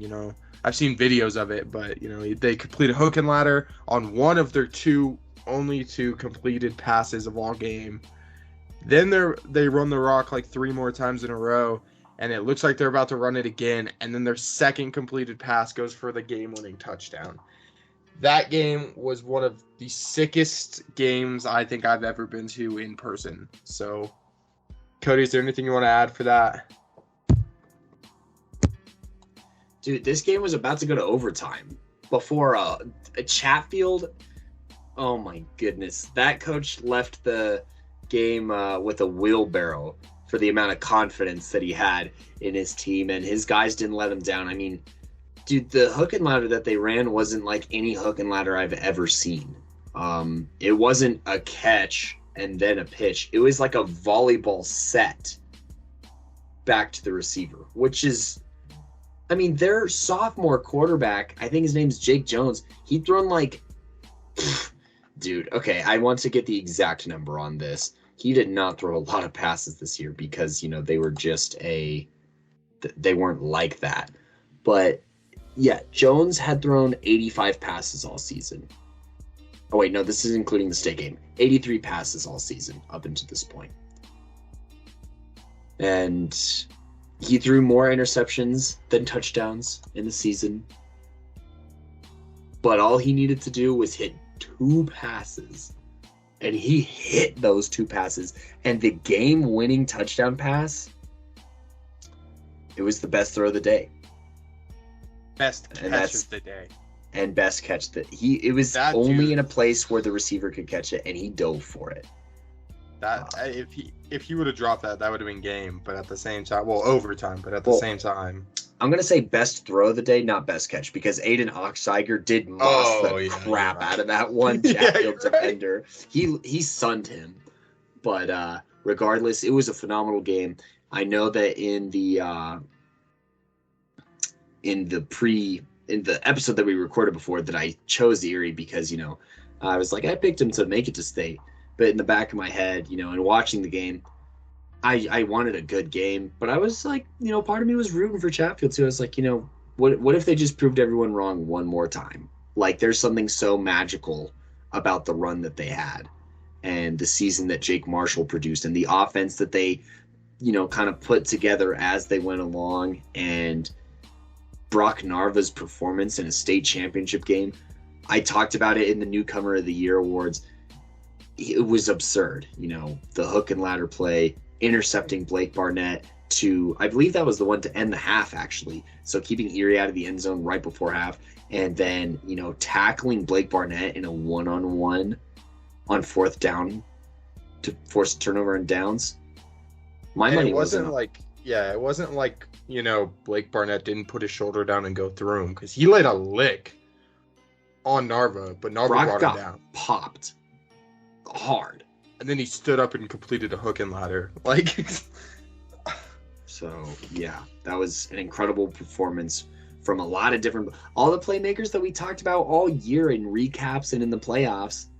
They're the ones who showed up. Mason Lowe had an interception in that game and a pretty decent return, and he was a playmaker of the week and a guy I talked about last year. It was the culmination of just a lot of great football players and phenomenal coaches. Probably like one of the best chess matches of coaches all season, and a crazy game that literally ended at the last second. It was back and forth all day. Simon, what do you think about all that? Which could have been there. I mean, I also wish I was at Empower Field as well in general. But no, I mean, it sounded like a great game. I mean, Playmakers came out to play. That's all you could hope for. I mean, I don't have too much more to add on here, but, like we have been doing here, I do want to ask y'all one final question as we wrap up for our little rundown here. But, what are the chances that Chatfield and Erie face off one more time in state next year? Kodey, Mason?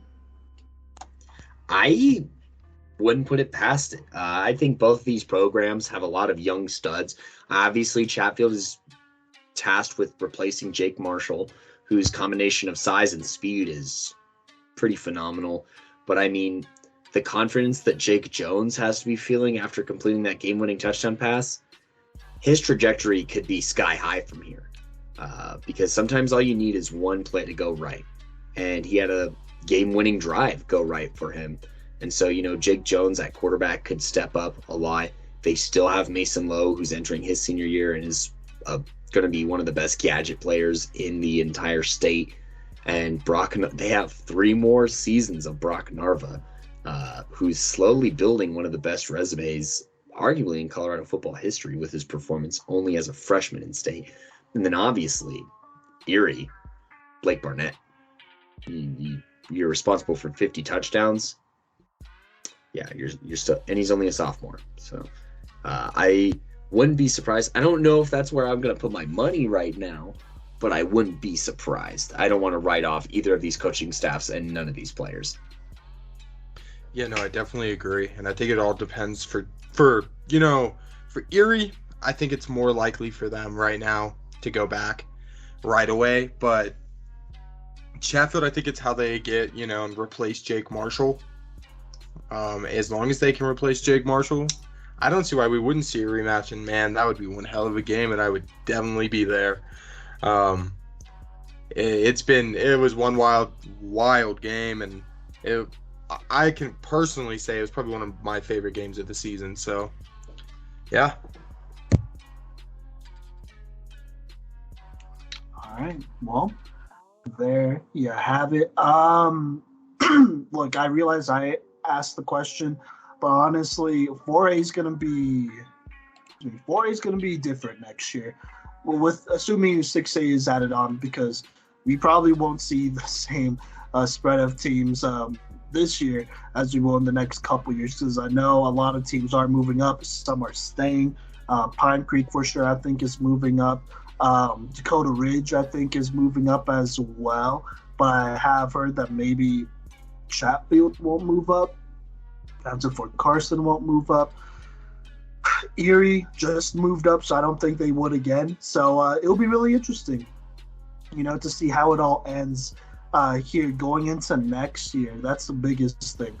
They vote on all that stuff in April, like kind of near the end of the school year, and so we'll know for sure then, and we'll do a live reaction then. That might actually be another really cool stream idea, just talking about teams that move up or down, because teams can choose to not move up and can request to stay in the division that they are in, the level they are in, and so we'll see. But for sure though, this 4A class has been, crazy deep, crazy unpredictable as well. So it'll be interesting to see how it all turns out when all is said and done. But with that being said, we have our last season in review, 5A, coming up next.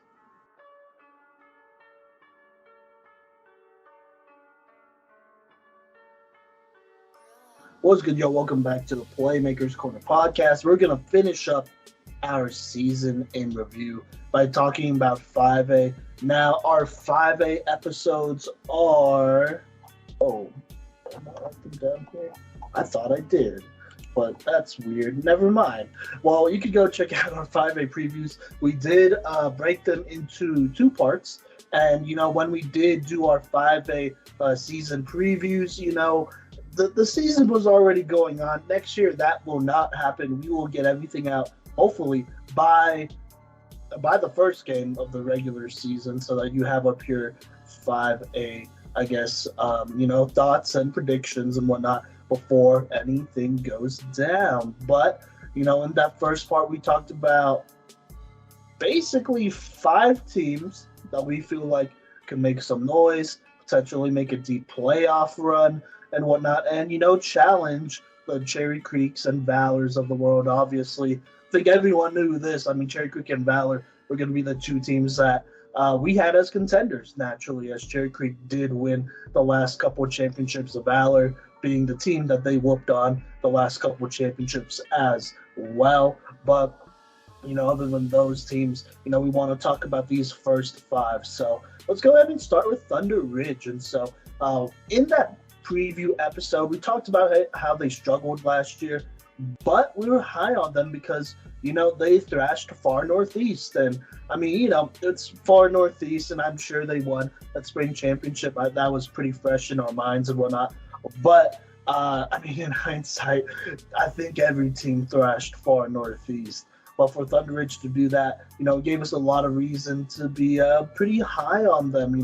We really liked Seth Frazier last year. He completed, a very efficient 60% of his passes. We like the athletes around him as well, such as his running back, J.D. Rickford, and then Chase Tompkins, who played kind of that Debo Samuel role, playing both running back and receiver this year, and then a bunch of other guys on that on that offense as well. Thunder Ridge was a team that, we talked about and said that usually they're a defensive type of team, but this year we expected their offense to be super explosive because of the size they had up front. Plus, they have a quarterback, they have a bunch of skill players, and so we were really high on Thunder Ridge. Now, we were concerned about them losing their star linebacker, Tyson Lambert. He was our number 1 rated middle linebacker last year. And, they were losing a lot of guys on the defensive side of the ball in general. They were losing the majority of their starters. And so that was a pretty big concern about that. But we did say, they could probably upset somebody in the playoffs, but we just weren't sure how far they can go in the playoffs. Now, before we move on here, Thunder Ridge, they did go 9-3 on the year. Basically 9-2, right, on the year in the regular season. Sorry, 8-2, my bad, in the regular season here, as they only had losses against Valor Christian, who they lost to 52-21, and then going back a little bit farther, they lost to Arapahoe, another team we'll talk about here later, 38-14. But they did get big wins, over, some teams that were kind of having down seasons, which kind of led to us giving them a little bit more hype than maybe they deserve. I'm not even going to lie, because they did start the season blowing out Far Northeast 47-0, blowing out Doherty 34-7, blowing out Eagle Crest 29-0. Even after that A-Rap loss, they went on. They put down Pooter 41-0, beat Rock Canyon. This was probably a pretty close game. This was a really close game, closer than the score indicated, 28-18 against Manta Vista. They beat them 35-16. And then, they got a pretty dominant win against Castleview. This is probably one of their most, if not basically their only quality win of the season, beating them 38-3, because they would go on to be Highlands Range 48-9 before getting that L against Valor. But, we do want to kind of keep it talking about the regular season here. Kodey or Mason, what did you think about Thunder Ridge? I'll go ahead and jump in first here. I remember looking at Seth Frazier's stats from the last season and thinking, because when I'm looking at a quarterback on a losing team, I want to look at, all right, what was their completion percentage and what did their decision-making kind of look like? Were they able to complete passes, which, typically indicates good reads if it's especially high in completion percentage, as well as, what did their TD to INT ratio look like? And, if you have a quarterback that could accomplish those two things, then you probably have a pretty hopeful outlook for your offense in general, because, I mean, at the end of the day, quarterbacks who turn the balls over less lead, championship teams. And that's step one. Is obviously you want a dynamic quarterback, but you also want one who doesn't turn the ball over. I liked what I saw out of Seth Frazier's, numbers from the last year. They were dealt a pretty tough hand. I mean, a lot of teams kind of had an off year or a really on year, depending on COVID and what season they played in, so it was kind of hard to judge, this upcoming season. But I was like, let's take a flyer here. Thunder Ridge is usually a solid program. They're honestly one of the better all-around athletic departments, I'd say, here in 5A with the level of success that they see in basically every sport. And, for them to have a down year in football was a bit odd. So I put my faith in Seth Frazier here, and he delivered. I mean, to the tune of 27 touchdowns, 8 interceptions, another 800 yards on the ground, basically another 8 touchdowns. Like, that is a monster season that he had. Then, obviously, we were kind of put on a little bit to Thunder Ridge in some way by our buddy Gabe Cardenas over there at Glove Work, who, he trained and coached up, Chase Tompkins and a Jack Horsford here as well, who both went on to have, around 500 yards and 20 combined touchdowns. So, great seasons out there from guys at Thunder Ridge based off of, kind of their culture. And then, some guys that we noticed right before the season. And then after that first week this season, look, blowing out Far Northeast isn't the, you don't win a trophy for it, but I mean, blowing any team out, I think, is a pretty big deal and will put the league on notice. And their improvements, I'd say that they were dramatically improved by the time they got to the playoffs based off of their loss margin to Arapahoe the first time versus later. But that's all I have to say on Thunder Ridge. Yeah, I'd say for me, I thought Thunder Ridge really came out and played really, really well. I was honestly surprised, 9-3 overall, 8-2 8-2, before playoffs and everything. I thought it was pretty, great of them. I can't really say anything other than echo exactly what Kodey just said. Seth Frazier played insane, and I think, it really showed on their defense, putting up, those goose eggs like they do. So, yeah. All right, fair enough. Yeah, Thunder Ridge, I mean, no doubt, they still had a very good season, found success, stuffed the stats for sure, their offense was extremely explosive, looked very good, and, defensively, they slowly got it together, and so Thunder Ridge, I mean, look, in my opinion, they didn't really play that many challenges or beat that many challenges, but, a winning season's a winning season. They still made the playoffs and whatnot. You know what? We'll talk about the playoffs here in a little bit. But speaking of the playoffs, the next team I want to talk about is the team that they were supposed to play in the first round, and that is Fairview High School. Now, when we recorded this, like I said, we just went to our first games that week. Well, we only went to one game that week, and that was Fairview versus Boulder in Boulder. First off, probably one of my favorite memories ever as far as football goes. That stadium is absolutely beautiful. The views, the sunset, the vibes. Kodey, Mason, before I talk more about Fairview, I mean, do you have anything you want to say about that? Because, honestly, that first game between Fairview and Boulder was everything we could ever hope for in the first football game of the 2021 Colorado football season. I just want to say I wouldn't mind going back to that stadium every year.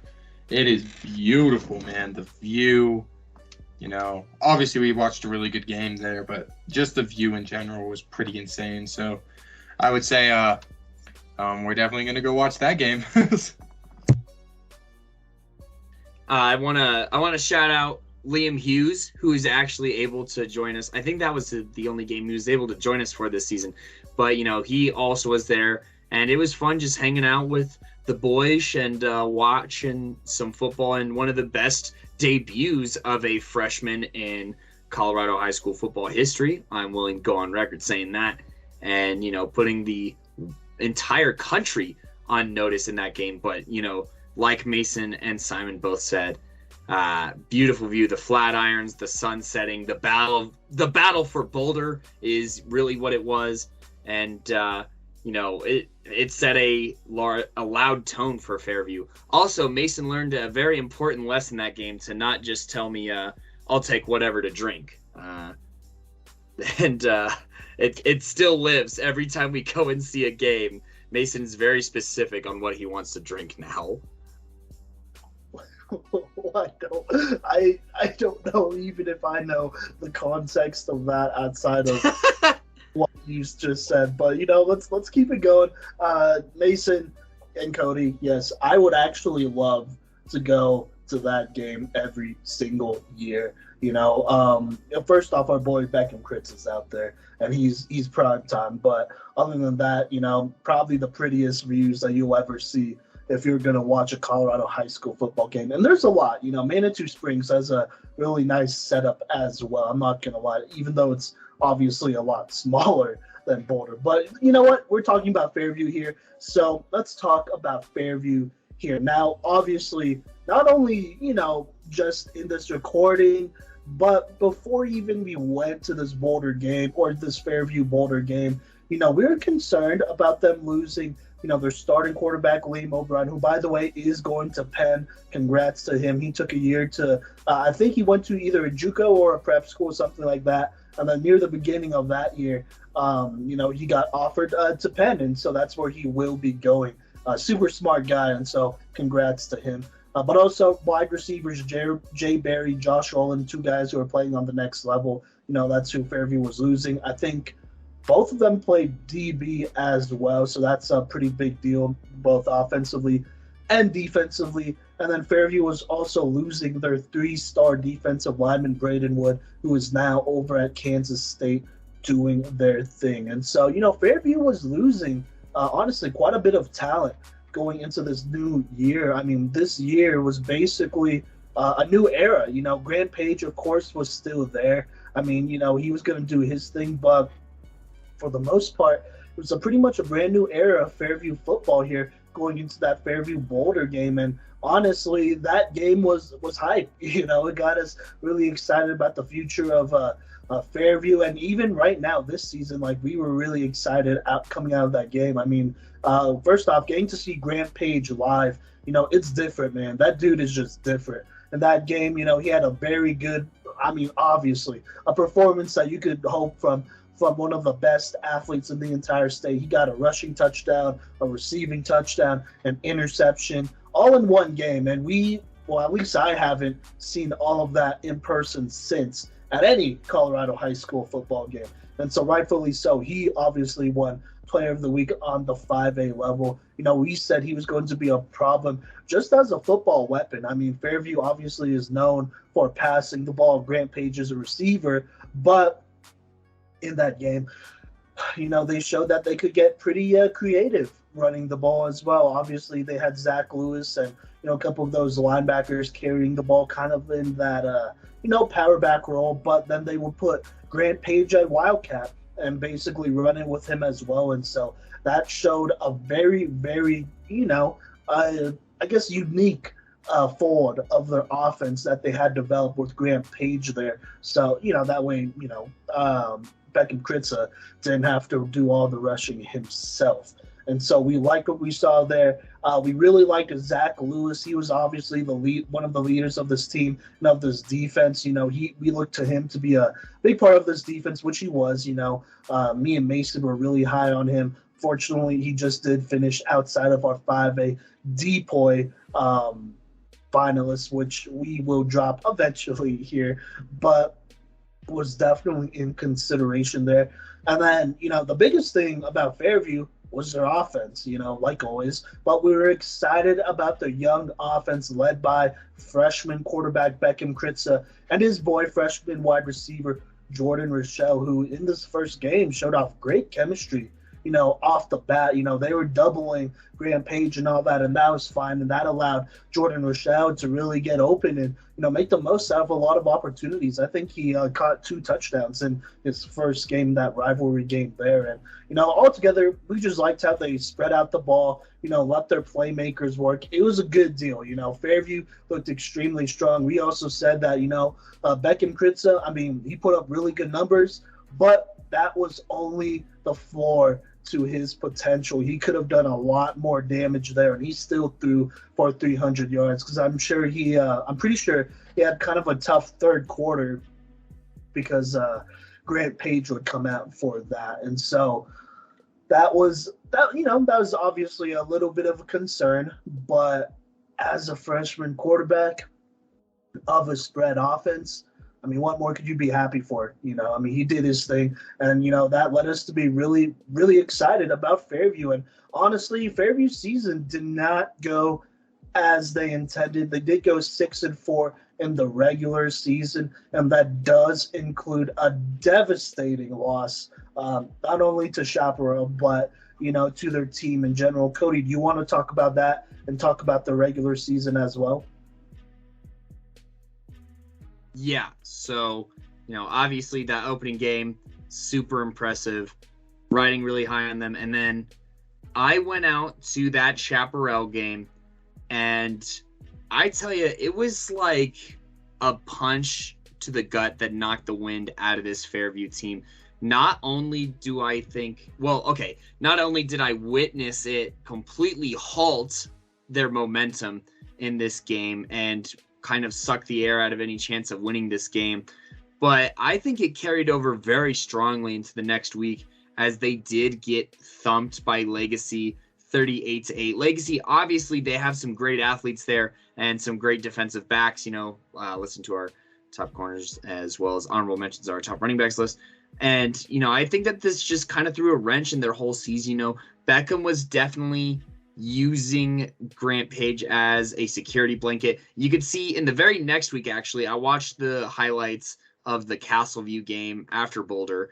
And, in that loss, he was over-targeting Grant Page, I would say, and that this game, the Chaparral game and this Legacy game forced Beckham to really kind of grow up, to give his team even the slightest chance at winning their league. And, in some ways he did, and it definitely helped Jordan Rochelle grow a whole bunch, obviously, because a lot of those targets that Grant Page was getting, those then went to Rochelle. And then, obviously Ben Anderson out there, I believe, also stepped up and, helped this Fairview team kind of, make it through the rest of the season and still get a playoff berth, which is important and something very exciting to see from, a younger team. They are graduating some guys, but overall, I'd say this season was a success and there was a lot of lessons to be learned. And I think that Beckham did learn those lessons and will be super pumped and excited for next season.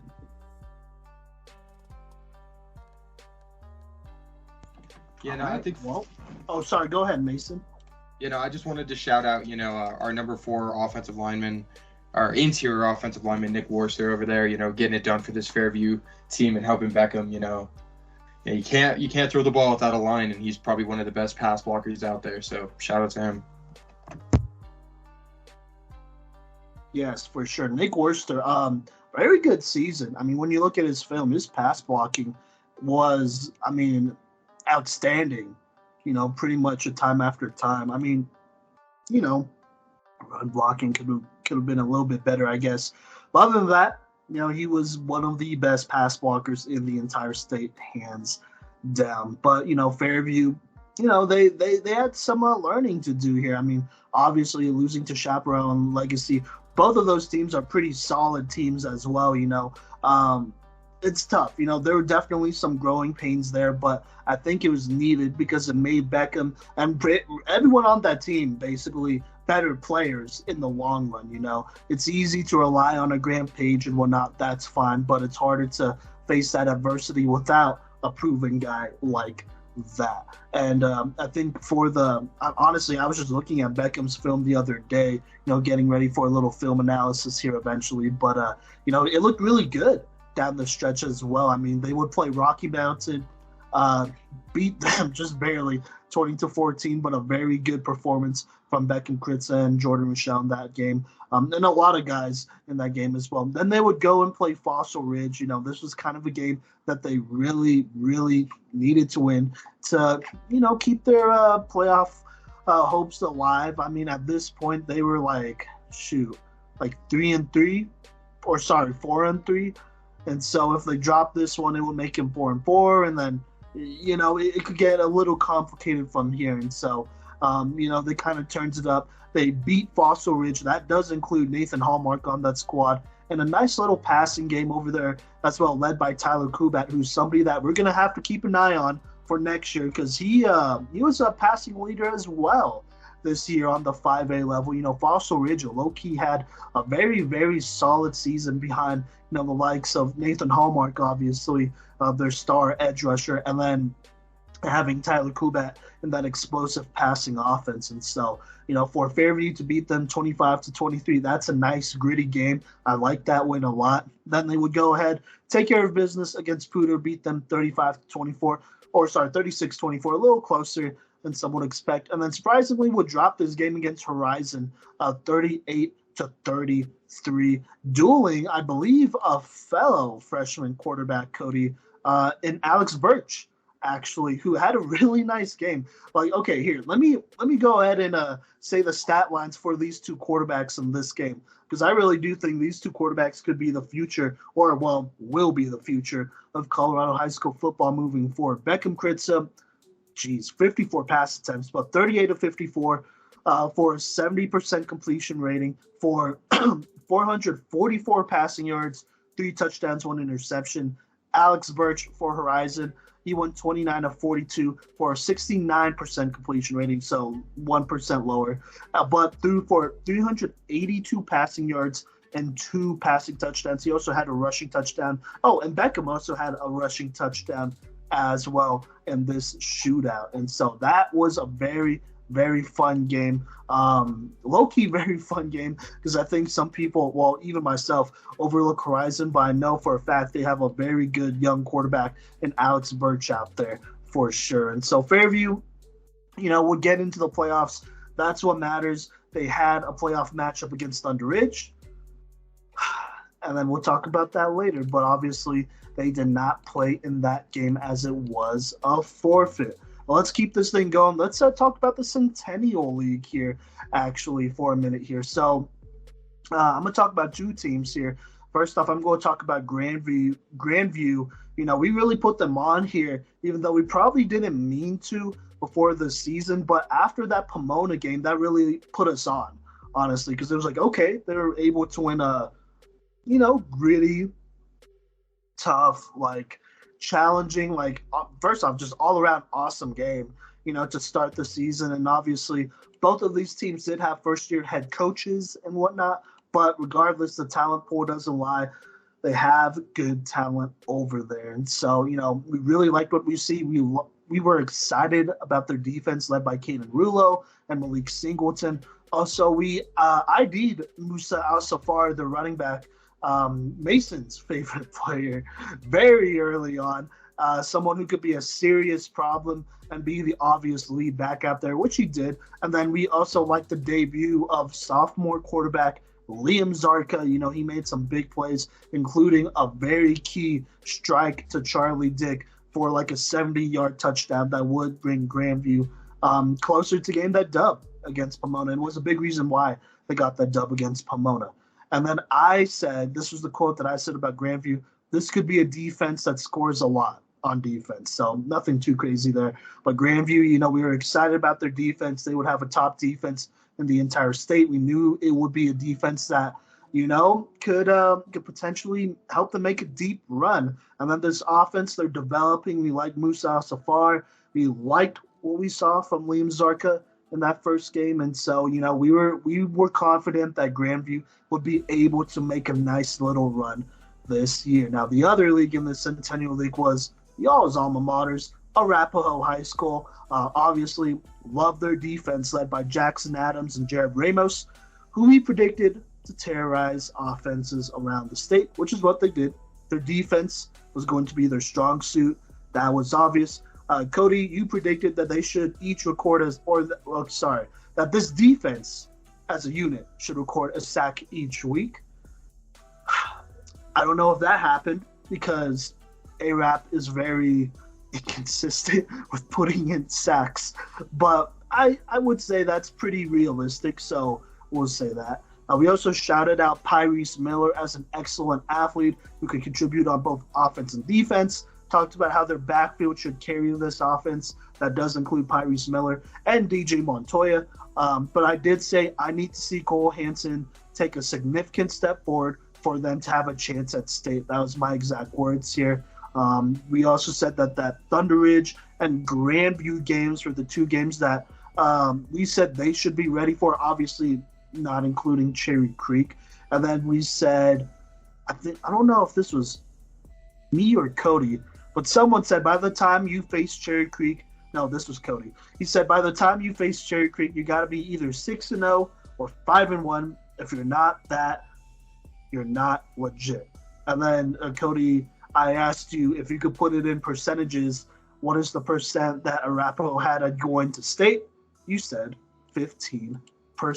Now, I'm going to ask you, Mason, what you think about Kodey's quote there and, our evaluation of Arapahoe at that point. It was after they blew out Rocky Mountain 41-14.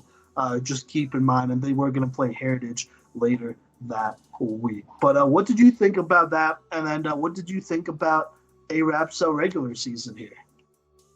Yeah, no. So for me personally, I got to see ARAP a couple times this year, starting on, the level where Kodey and I got to see him against Mountain Vista. That was a rough game. Obviously, they're going to beat Heritage. Everyone should beat Heritage, especially this season. But, after that, they went on a tear against Thunder Ridge, Rock Canyon, Eagle Crest, Cherokee Trail, beating Cherry Creek, which was one of the best games I've seen all season, not going to lie. Then Smoky Hill, and then that Grandview game that we saw right at the end of the year. This defensive line is probably the only defensive line that I think is better than Eaton High School in all of Colorado.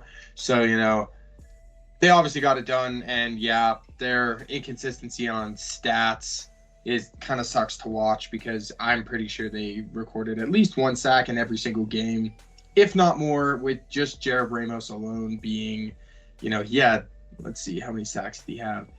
Jared Ramos alone had, they say he only has 3.5 sacks. I don't think that's true, but Jackson Adam has 8. So, there's a lot of sacks there. I think personally, they underperformed, if I'm not going to lie. I think that they probably should have won their playoff game, which we'll talk about later. But I think they could have easily beaten Mountain Vista if they played at the same level that I saw them play against Cherry Creek. They could have beat Mountain Vista. And I think the Grandview games, I think Grandview is a better team, but I think they should have been a lot closer. Fair enough. Kodey? Yeah, so allegedly, according to Max Preps, they did record a sack in every single game except for the Mountain Vista one, which they did lose 17-27. Mason, I don't remember there being a sack in that game, but there is definitely tackles for losses in that game. There was a sack in that game? Okay. So there's one somewhat error. And then against Rock Canyon, they didn't record a single sack or a single tackle for loss, and that was actually the most points that they allowed all season. Luckily, their offense was clicking that game and helped give them a win. But then they had monster games, 6 sacks against Heritage. Granted, they are a 4A team, but then, against Thunder Ridge High School, who is a school that we talked about, 5.5 sacks. And then against the defending state champions in Cherry Creek in an upset, they did record 5 sacks for 44 yards lost, as well as 6 tackles for loss. So, they were on one that game, and that's the Arapahoe that, that version of Arapahoe is the one that had a 15% chance of going to state. But we were looking at a very different Arapahoe heading into the postseason. And, I think we could kind of see the writing on the wall in the regular season when all of us actually went and saw the Grandview versus Arapahoe game at the end of the season to determine, this was Arapahoe's chance to win the Centennial League, and they just didn't quite get it. And, some of those guys that we talked about, like Caden Rulo, had a monster game against Arapahoe and helped kind of, put the final nail in the coffin of Arapahoe's league-winning chances. And, obviously helped, Grandview, on a technicality, secure the Centennial League dub and finish off a great season for Grandview as well. Seeing as how they did go overall, I guess, let's see, in the regular season, they would have went -2, -1, 8-2, just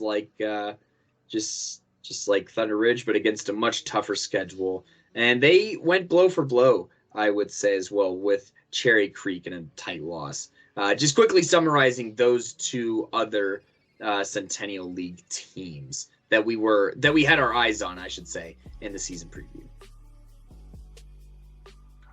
All right, there you go. Obviously, both of these teams played Cherry Creek, who would eventually be your state champs. I mean, spoiler alert, but it happened like a month ago, so get over it. But both of these teams would play Cherry Creek really close. A-Rap actually beating them. That pick six, it was Pyrese Miller with that pick six, right? Would win them that game basically in the fourth quarter. Is that right, Mason? Yeah, dude, it was Pyrese Miller. That was insane. He went out earlier with a hamstring injury at the beginning of the game, and he came back in for like 2 plays, and one of them he took it like 65 yards off of a Christian Hammond to pick six to the house, man. Insane. Great way to win a game. Yeah, so there you go. Pyrese Miller, somebody that, we highlighted before the season as somebody who would be able to make a lot of big plays for A-Rap as just a great athlete for them. And so there you go. I'm pretty sure Malik Singleton had a similar pick six for Grandview that would make it a 1-score game. And, Grandview would have a chance at winning that game on offense, but they just could not get it done as this Cherry Creek defense was swarming. So there you go. That is Arapahoe and Grandview here. Now, I want to talk about this team here for sure, and that is a Legend. We mentioned them very early on in that predictions episode. We said that we liked Bryce Vaz a lot as their lead back moving forward this year with Connor Eyes and JT Axelrod graduating. And so, look, Legend always has a great running back, and so it was crazy that they already had him. We said we knew about Nate Smith at safety and Jackson Brush at receiver. Nate Smith, somebody who for sure is top 5 on our list. I don't know what happened there, but I guess we made a mistake. So there you go. But definitely a great player. Jackson Brush, our number 1 receiver in the state of Colorado. Our number 2 receiver in the state of Colorado in the class of 2022, just behind Jordan Mayfield. That was a pretty close debate even then. So yeah. And so we also felt like their quarterback, Colton Warner, could make some noise this year. He has a lot of weapons around him.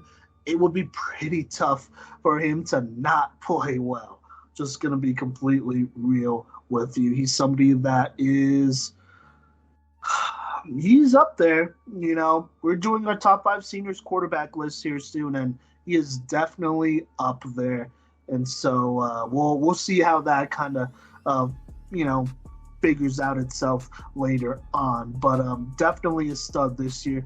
And then we did mention them as a semifinals kind of team. It would be really fun to watch with a strong offense, but a significantly weaker defense, not having as many dudes. Now, this season, what we said happened. In the regular season, they basically only lost 1 game. That was kind of an interesting game. They lost to Mullen, their second game of the season, 25-21.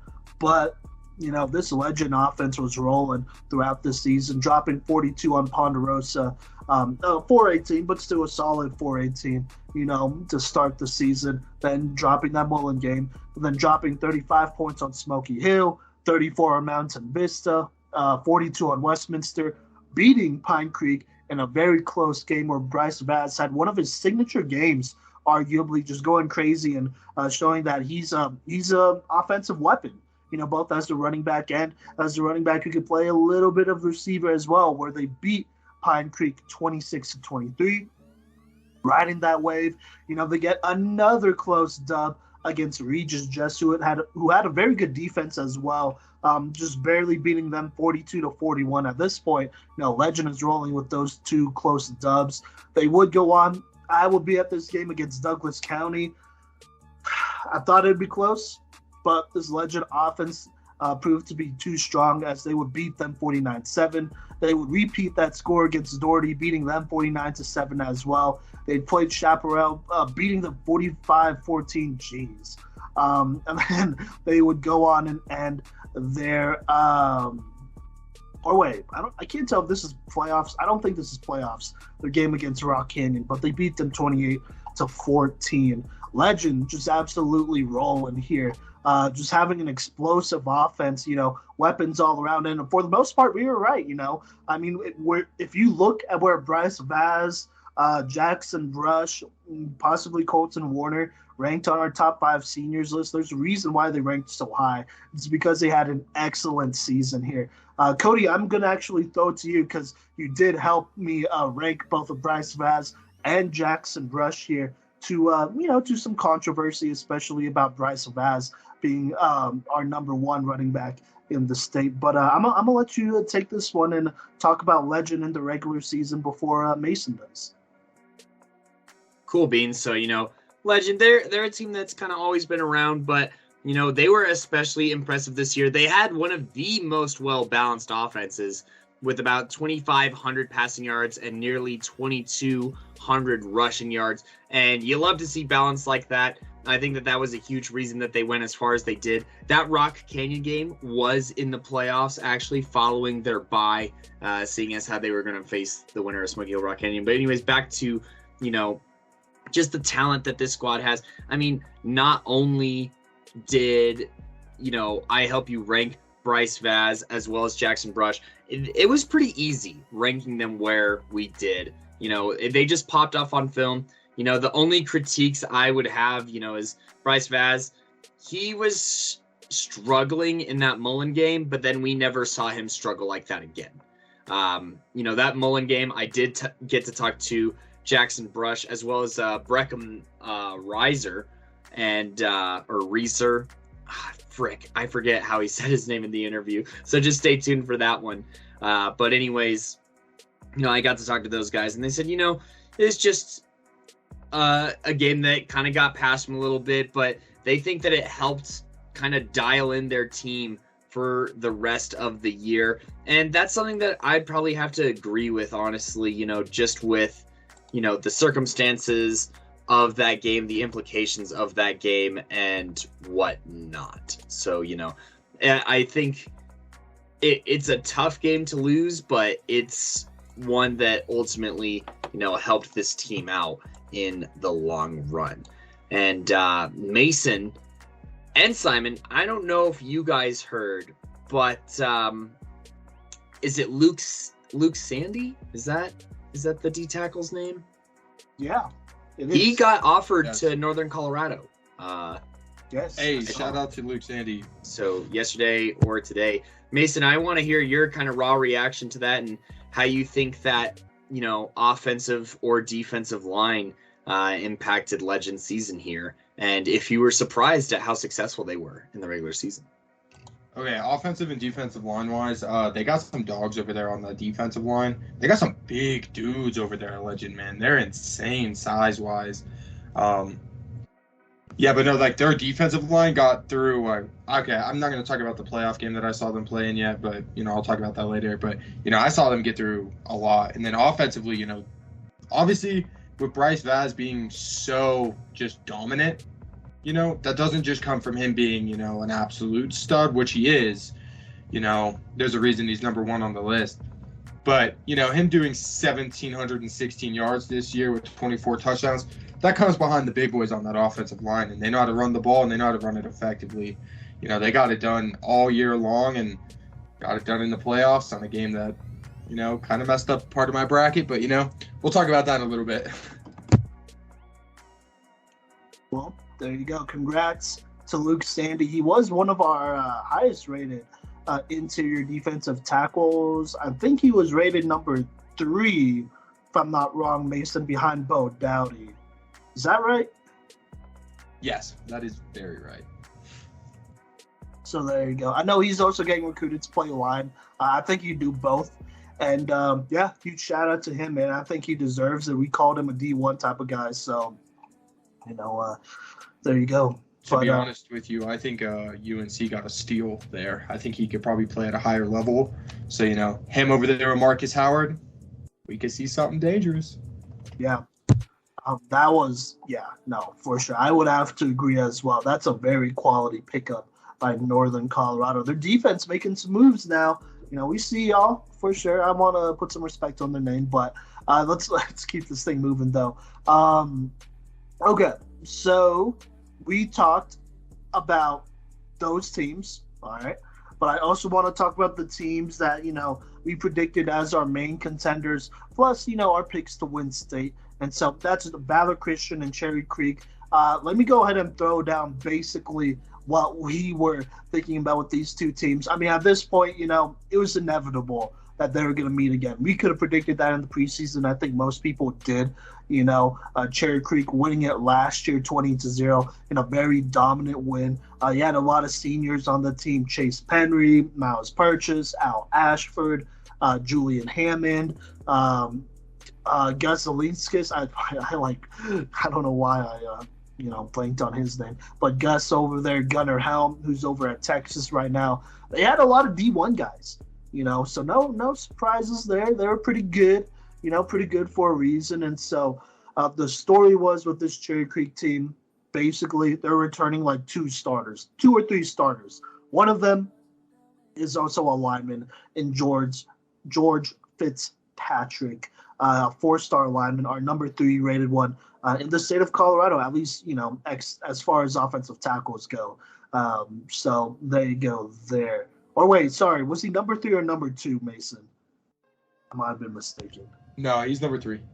Okay, right no, behind you're just Makula and Alec Folk. Yep, you're right. I almost forgot about Alec Folk. So Cherry Creek, I mean, they have the legacy. They're coached by Dave Logan. They have talent. We knew that. There wasn't doubt that they didn't have talent. It'd just be a matter of how are they gonna figure out this next journey moving forward with a whole new, basically a whole new roster. We also had some questions about their quarterbacks, whether it was Marte Russell that would play or Julian Hammond's younger brother, Christian Hammond. We went back and forth on that. And so those are the concerns of Cherry Creek, but we didn't doubt that they would eventually figure it out. May not be the prettiest regular season, but they'd eventually figure it out and, get into state at least. Now, Valor Christian, we talked about them, talked about all the D1 players in quotation marks that they had, a dominant defense, a dominant line, Gavin Sawchuk, our number 4 rated back in the state. That's, it's not bad. He's number 4. That's pretty good.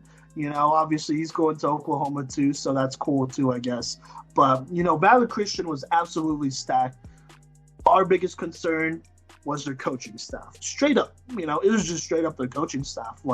We did not like how they lost 20-0 to Cherry Creek last year. We felt like, that was a game that should have been a closer, honestly.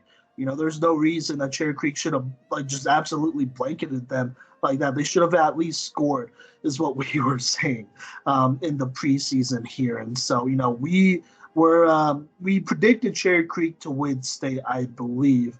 And then with Valor Christian, we knew that they'd probably make it there too. But they make it interesting because they are significantly older than Cherry Creek. They're returning basically all their starters.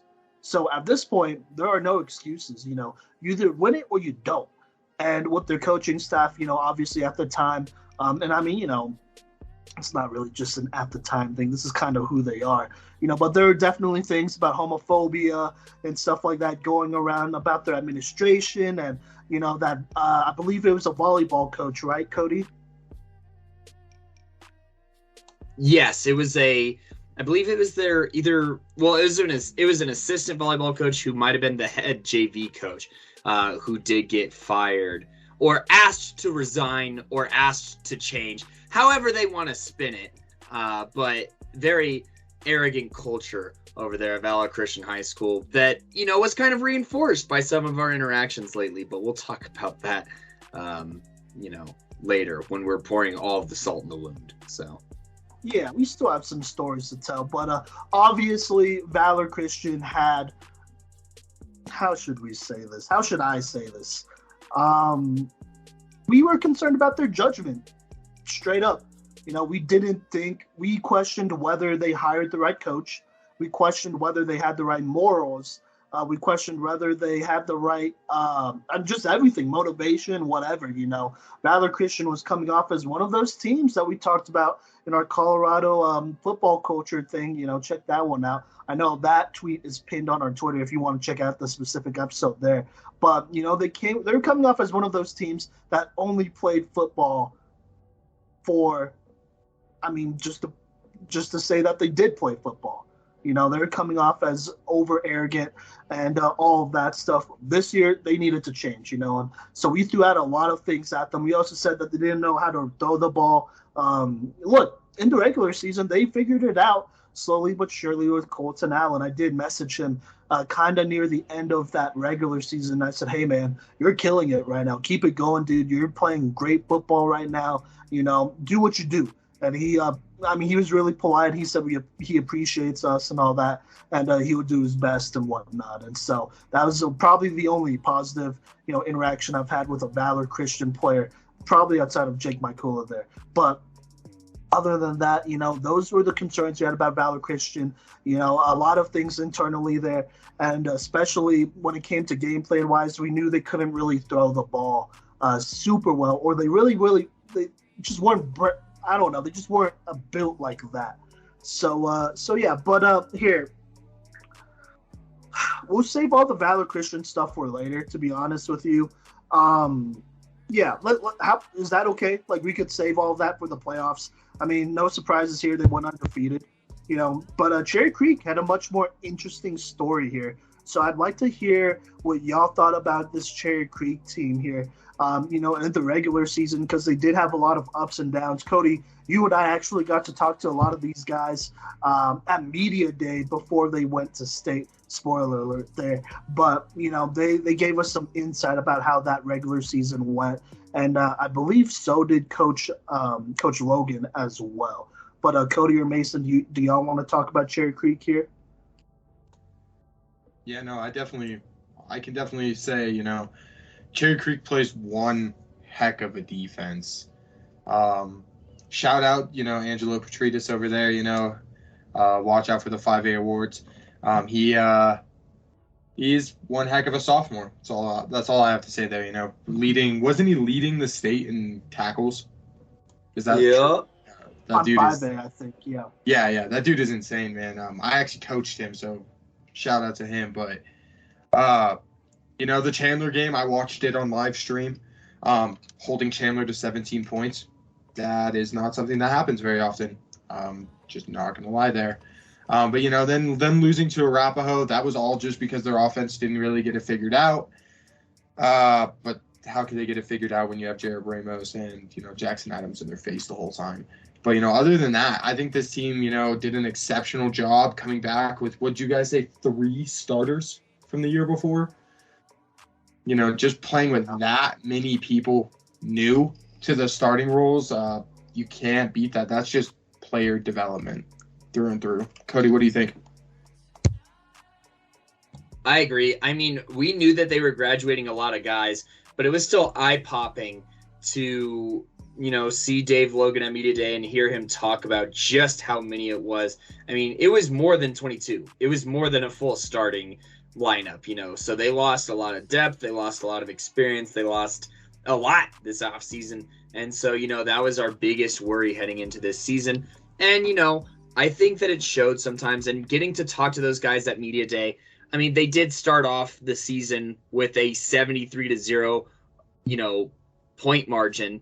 And talking to Christian Hammond mainly emphasized, like, the loss to Chandler was really needed because, you know, they thought that they were completely invincible and, you know, facing off against national talent was kind of a wake-up call to them a little bit, they said. So, you know, that helped them. And following that, they come back and they beat a very good Arvada West team that could throw the ball around the yard. You know, they more than doubled their score. Then they put up a very solid offensive performance against Regis and Cherokee Trail. You know, their offense really gets going following a 7-point showing against Chandler. And, you know, slows down a little bit against Grandview. And I feel like Arapahoe leaped at this opportunity that Grandview showed that, you know, Creek is vulnerable. They were dealing with, you know, some injuries throughout this season as well. But this Arapahoe game is one that, you know, they and we even agreed to an extent that 9 out of 10 times Creek wins this game. But Arapahoe just showed up a little bit more that day. And, you know, that's a game that they wish they could have back. And, you know, that way their record would be 13-1 on the season instead of 12-2. But obviously, you know, it didn't. If anything, it made them even more razor sharp here. as they continue to blow teams out throughout the rest of the regular season. And, the postseason, in which case, you guys want to talk about anything else with this Creek squad or any other squad, but I think this would be an excellent point to kind of talk 5A postseason here.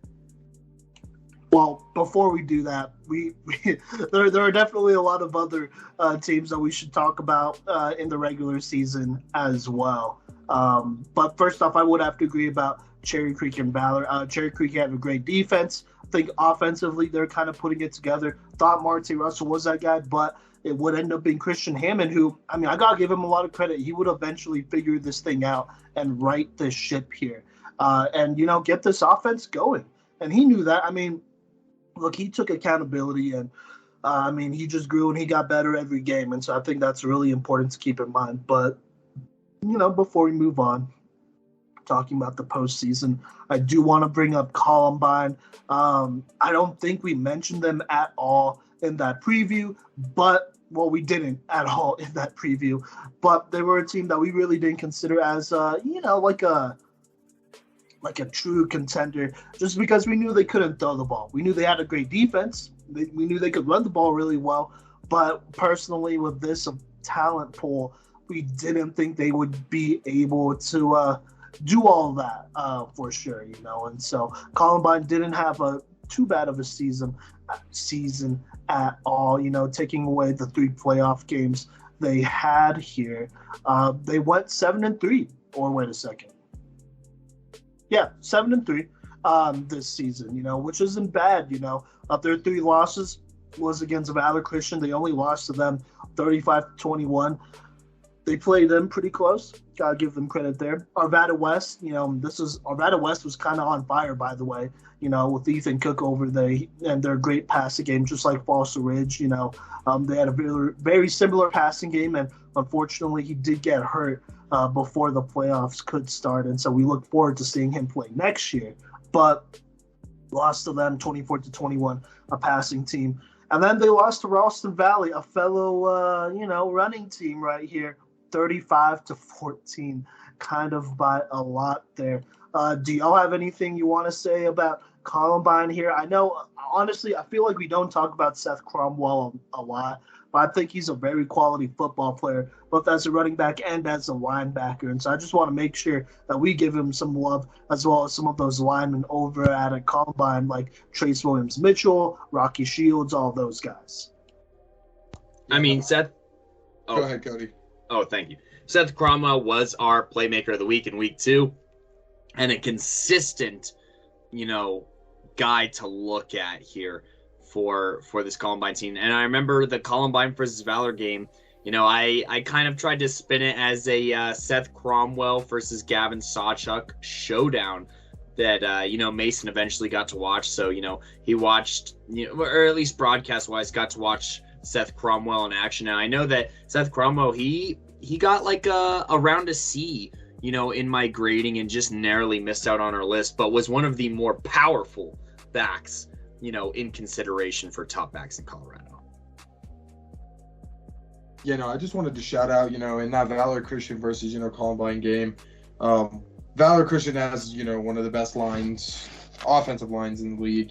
They have 2 of our, they have our number 2 interior and our number 1 exterior linemen. Shout out to those 2 guys, Caden Parrish and Jake Mikula. I don't know. This offensive line was just getting it done against this Valor Christian defense, which, shout out, Valor Christian does have a very stout defense. They did it all regular season. Yeah, they still lost in this game, but I don't think it was, a bad loss at all. I think they really got it done for this squad. So, shout out to that offensive line. And, obviously they have a amazing running back over there. If they could pass the ball, I think they'd be more of a threat. All right, there you go. And then I only have 2 other teams. One is Regis Jesuit. We did not talk about them at all, which, looking back, we probably should have. At that point, we were a little burnt on, our previews and whatnot. But Regis Jesuit was definitely a team that, wasn't going to be one and done in the playoffs. We all knew that.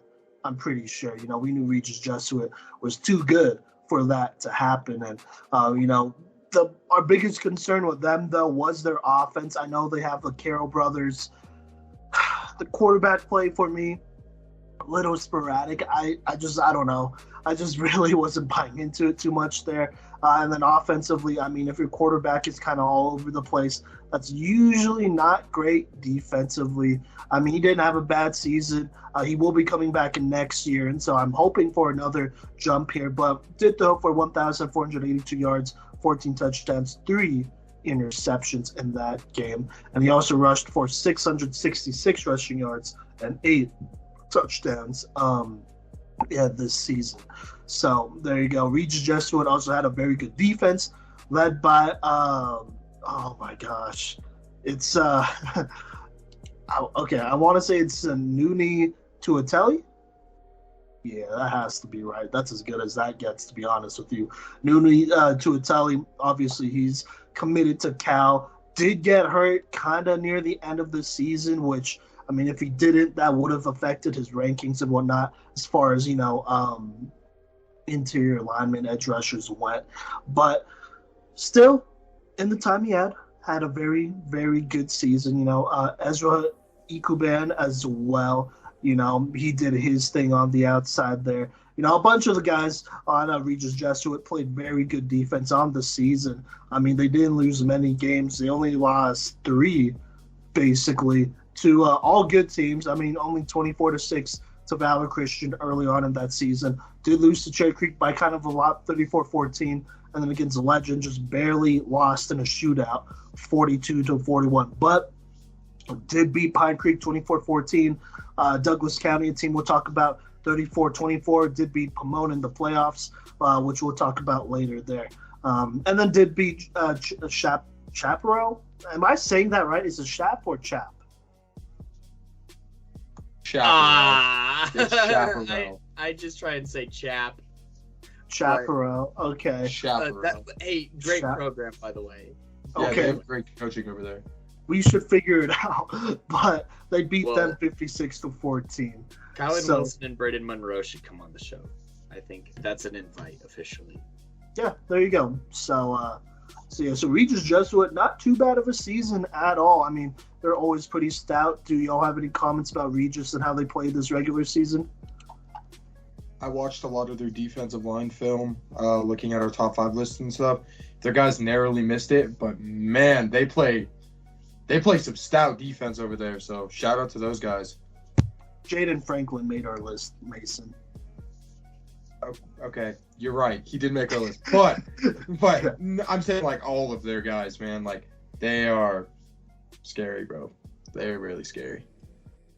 Yeah, I guess the reason that we didn't really talk about Regis was, once again, being kind of burnt out, but we won't do that again. We got you for real on the next preview, our preview episodes. We're figuring it out. Each time we do it for the first time, a little bit rough. It gets better the next time. But, Regis, we knew that they were going to make the playoffs. And we were like, yeah, they're going to make the playoffs. But I think it's a similar situation to, Regis, we knew that they were going to make the playoffs. And we were like, yeah, they're going to make the playoffs. But I think it's a similar situation to Columbine, where it's I don't know if they'll be able to compete for a chip with the tools that they have right now. We don't think that they have that guy under center on the roster. So, or at least not at that point in time. Right. So there you go. That's Regis. And the last team I really want to talk about here, they play in that kind of 4A, 5A league, but, make the playoffs as a 5A team, is Douglas County. First off, this regular season, they had, they only went 6-4 this regular season, but that's the best record they've had in over 10 years at this point. And a lot of that was thanks to their 3-star quarterback, Antoine A.J. Jackson, who got it done on offense, defense, special teams as the kicker. He did it all. He was just an absolute stud, and he was carrying, bro. Carrying. And obviously, they have some other guys out there like Stonebreaker, the running back, Chase Nelson, a speedy just athlete who, we'll see how good of a season he has next year, but he does have the potential to, put up some big numbers and kind of be the main focus of that team. And, they also have a pretty good lineman over there as well. And this Douglas County team, I mean, we watched them play against Castleview. Mason, I don't think you were at this game. Yeah, no, you were not at this game. But it was a friend of the podcast, Grant Simmons. It was, not the Valor receiver. Not the receiver. Yeah, but yeah, it was. And this was a good game. I mean, okay, this was when we also realized that we need media passes and that we need to step up our game, which we did. We really watched that from the fences and from a low-key spot that we shouldn't have been at. Okay, so we were on the field, half. So it's okay. We're media, so, it's qualified now. Next year, if we do end up going to the Battle of the Rock, we will get passes of some sort. Or we will have passes of some sort because this was a sold-out game through and through, man. Even then, there are people watching on the fences with us all around this huge stadium, which, over in Douglas County is pretty beautiful. In my opinion, one of my favorite stadiums to be at as well, with just a great, just a scenic look over the mountains if we're, going to talk about beautiful stadiums and whatnot. And plus, the vibes were off the chains, man.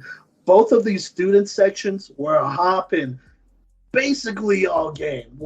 This was one of the most entertaining games and just one of the best memories from the season period, man. And Douglas County, they haven't beat Castleview in about 10 years as well, It's been about 10 years, so nobody on this roster has experienced a Douglas County dub over Castleview since they were in elementary school, basically. Is what the oldest one would be, which would be their seniors.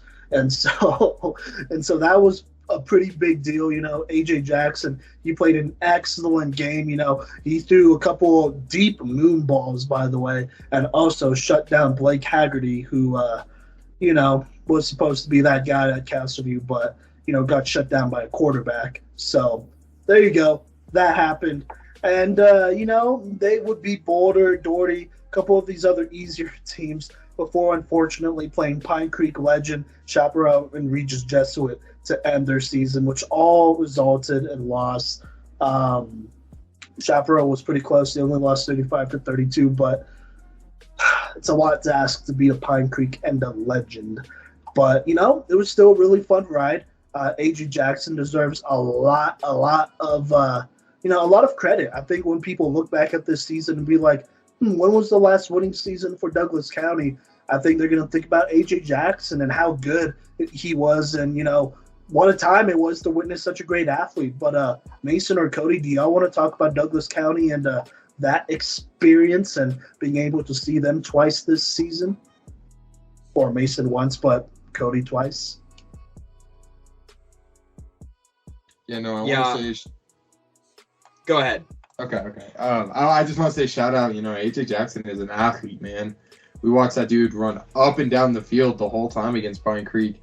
Pine Creek was trying to tackle him, but they just couldn't. He is way too quick, getting it done for, Douglas County and making that game a lot closer than if they didn't have him. I think it would have probably even, I don't know if they would have scored at all. Kodey? I just want to point out that AJ was our 5A Playmaker of the week that week against Castleview. And definitely, I saw him throw that moon ball, and I looked at Simon and said, he's on our top 5 quarterback list. And the way things are looking right now, he's definitely on the list. There's no way that he's not on this list. And, I was very impressed watching through his film as well. Just, obviously his athleticism is good, but his arm is amazing. And it started with that. I was like, oh yeah, this guy, he has a couple of stars on Rivals. I've seen his name before. Then just an absolute bomb to Chase Nelson, who's a nice little receiver over there. And I was like, I looked at him. He's on our top 5 list. There's no way that he doesn't make it. And all the way here at the end of the season, I feel like the feeling's mutual. And real quick shout out to another program in Chaparral who did have a solid season and made it to the playoffs on the heels of a great season from Kylan Wilson, another athletic, pretty strong-arm quarterback, and athlete Braden Monroe, both Playmakers of the Week, and Kylan Wilson being a constant candidate for Playmaker of the Week. But with that quick interjection, Simon, do you have anything else to add on about Douglas County or Chaparral? No, I mean, a lot of credit to Chaparral there. They did their thing. A lot of athletes over there. Douglas County, I mean, you know, this was a historical season for them, honestly. And honestly, I was very, very thankful to be able to see them against Castleview in that game, you know, with all the vibes and the hype. You know, despite where we were sitting, it was an experience for sure. But, you know, with that being said, I think it's time to talk about playoffs. So let's go ahead and hop into it.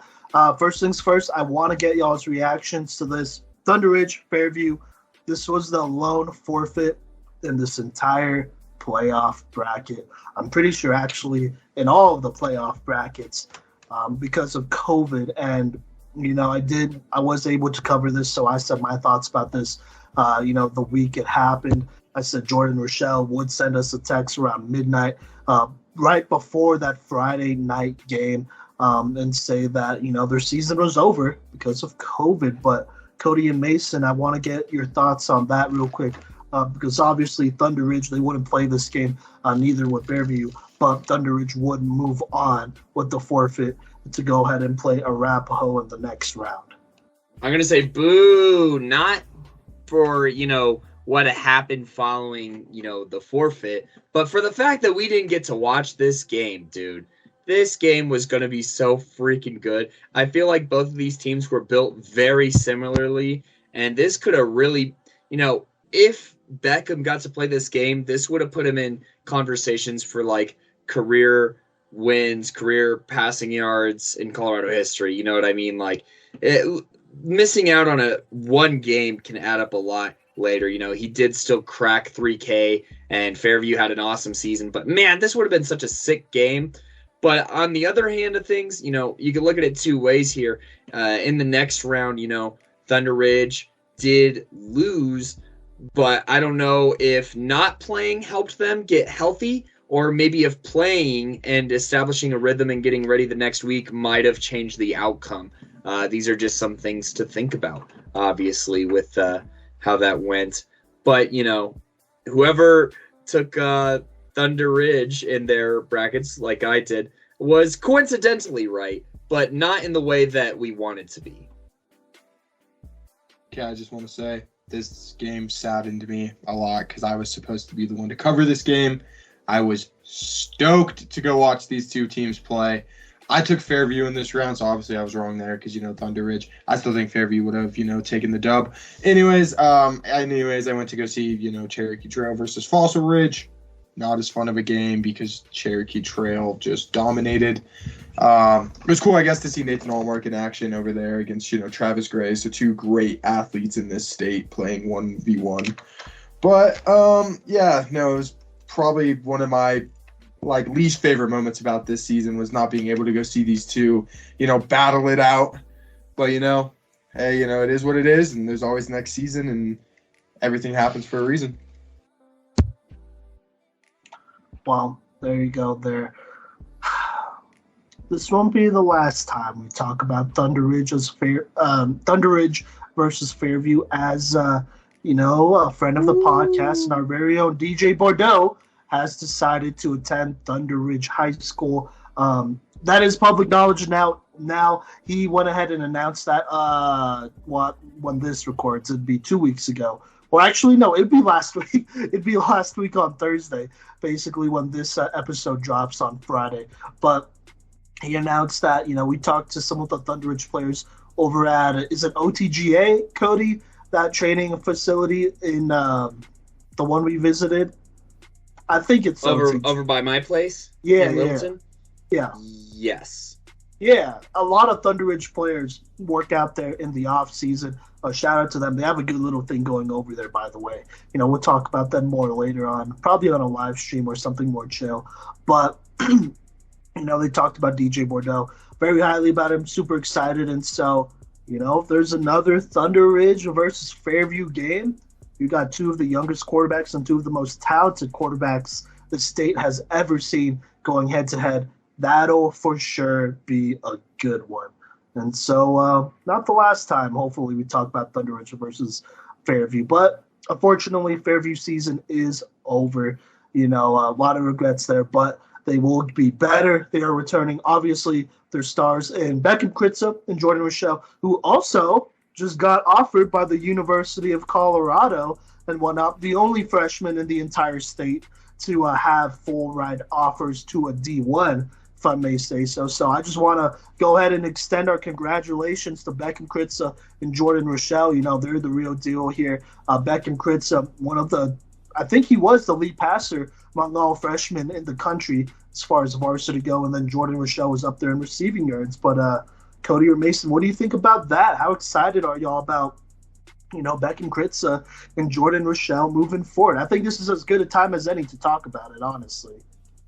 D1 offers as freshmen. That's pretty unprecedented here in the Box State, and they're just getting started. They probably have potential to have the most quarterback to wide receiver touchdown passes in Colorado history. I really think that they have that chance. It's not often that you have a talented quarterback, a talented wide receiver, and a system that puts them in positions to win. And, they have some other guys too, like, Ben Hawley, I think is his name. Well, at least Hawley, he's a sophomore, so you can't just double cover one of their receivers. Fairview always has athletes, and they're going to continue to get more as Beckham moves up in this system, and Beckham's only going to get better too. So, it's game time for these boys, and I'm very excited for all the more Power 5 offers that they are bound to get in these next few years. As their potential is literally limitless. Mason? Yeah, I want to say, shout out just to the fact that these guys, already have D1 offers. That's just insane. But, it's kind of cool to see, freshman to freshman, how they kind of used, Jordan to make up for the loss of Grant Page this year. And now this guy, stepped into that starting receiver role, and he didn't disappoint at all year, getting it done. And not only that, but, shout out to Fairview's coaching staff for, running an offense that's competent enough to run the spread. And having a competent enough offensive line coach to run, the zone blocking scheme to handle a spread offense. Shout out to all of that. All right, there you go. But let's go ahead and move on here. Like you said, congrats to Jordan Rochelle, Beckham Kritza. We'll see them at the sports stable soon enough. Get a film breakdown done as well. Beckham actually made a highlight reel just for us for breaking down film. At least I think because it's very well organized, if I do say so myself. So I was very happy to look through that. It's like 6 or 7 minutes or something like that. And so we'll take a look at that for sure here. Well, we'll take a look at it and, record our reactions to it for sure here. But let's move on here. Most of these first-round matchups we kind of saw coming. I do want to say Valor Christian, Arvada West, Grandview, Ralston Valley, ARAP, Cherry Creek, Legend, and Regis Jesuit all had first-round buys. So just keep that in mind in this first round here. There weren't really a lot of surprises. You had Fort Collins over Chaparral. That was maybe a little surprising there, but, they had a great performance from the quarterback. Columbine beat Far Northeast without running the ball, really. They decided to pass the ball a little bit, get a little fancy for them there, and so they beat them 56-0. Mullen, Douglas County. I was so sure Douglas County was going to win this game, and then they didn't. They lost 34-7 to a Mullen team that's kind of back on the rise. So there you go. There, Mason, you mentioned Cherry Creek versus Fossil Ridge.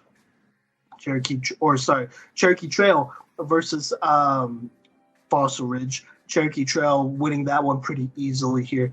But a game I kind of want to get y'all's thoughts on because I got to cover this game in that recap, and that is Rock Canyon versus Smoky Hill. Rock Canyon winning their first ever playoff game in school history, winning it, winning a tough one, 52-49.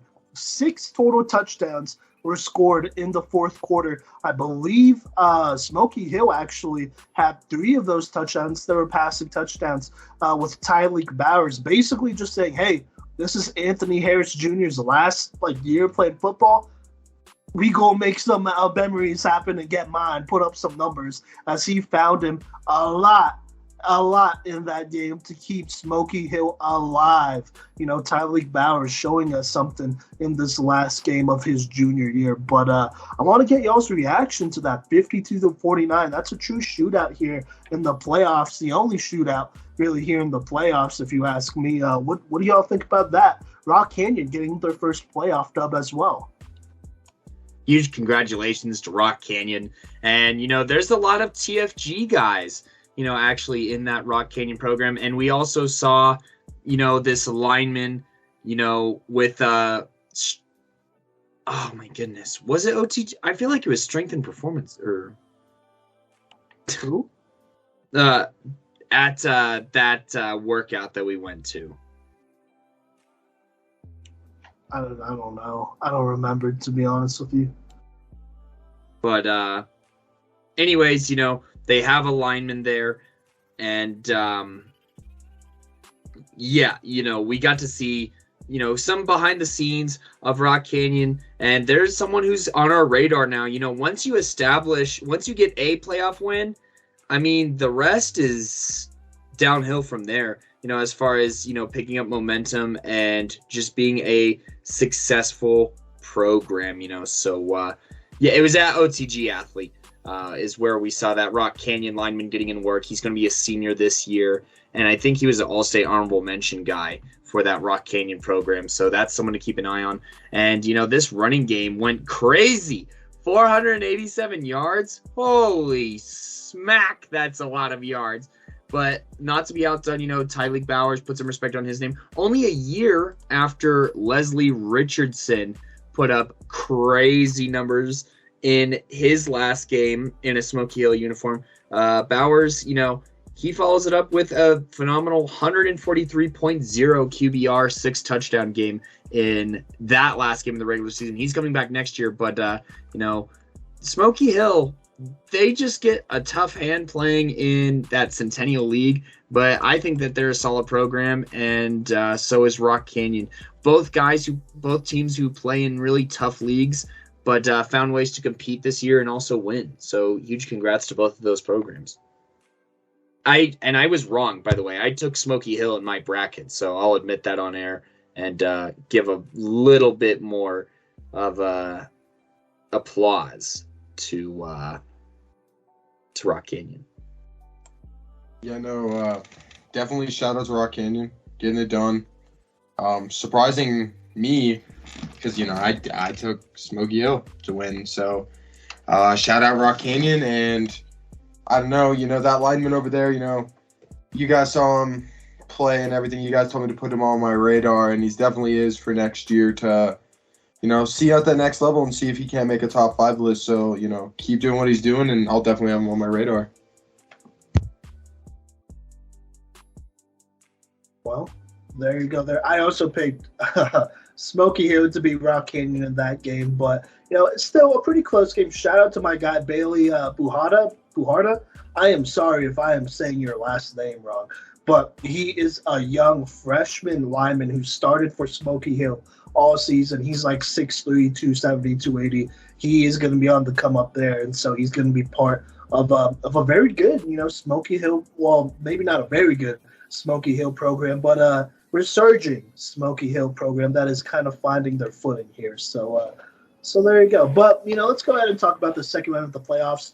I am just going to go ahead and read off all the matchups here and then let y'all react. Valor Christian beats down Fort Collins 52-2. We all saw that one coming. Columbine beats Arvada West 38-21. Arvada West did not have Ethan Cook in this game because he was hurt, so they did have to start a freshman quarterback. Not too bad scoreboard-wise, but we did expect Columbine to win this one pretty easily. Grandview coming off their bye beat Mullen 42-21. Ralston Valley beat Cherokee Trail, who I picked. I picked Cherokee Trail to be Ralston Valley, but RV proved me wrong and beat them 42-20. So there you go. Cherry Creek here gets Mountain Vista. Austin Majewski, by the way, in that first round had a very good performance, beating Legacy 42-17. Wasn't going to be enough. Cherry Creek goes ahead and blankets. Very young Mountain Vista team, 34-0. Sorry. Regis Jesuit just barely beats Pomona 28-21 in a very close one. Legend, actually, having a little bit of a struggle here against Rock Canyon, but they still take care of them 28-14. And then your A-Rap Warriors do beat Thunder Ridge just barely here, 23-16 here. Not too many surprises here. That A-Rap Thunder Ridge game, I did pick A-Rap winning. I thought maybe it wouldn't be that close, but it was, and so respect on Thunder Ridge there. Like I said, I picked Cherokee Trail over Ralston Valley. I'd probably still do that again. Regis Jesuit, though, Pomona putting up a fight against them, but Regis just barely scoring a touchdown there in the last couple of seconds to hold on and win that game. Or at least I think they did in that last quarter. I'm pretty sure. So there you go. And then Cherry Creek and Ballard dominating. Do y'all have anything you want to comment on the second round of the playoffs? Nope. I think I'm good. I mean, I'll have something to say.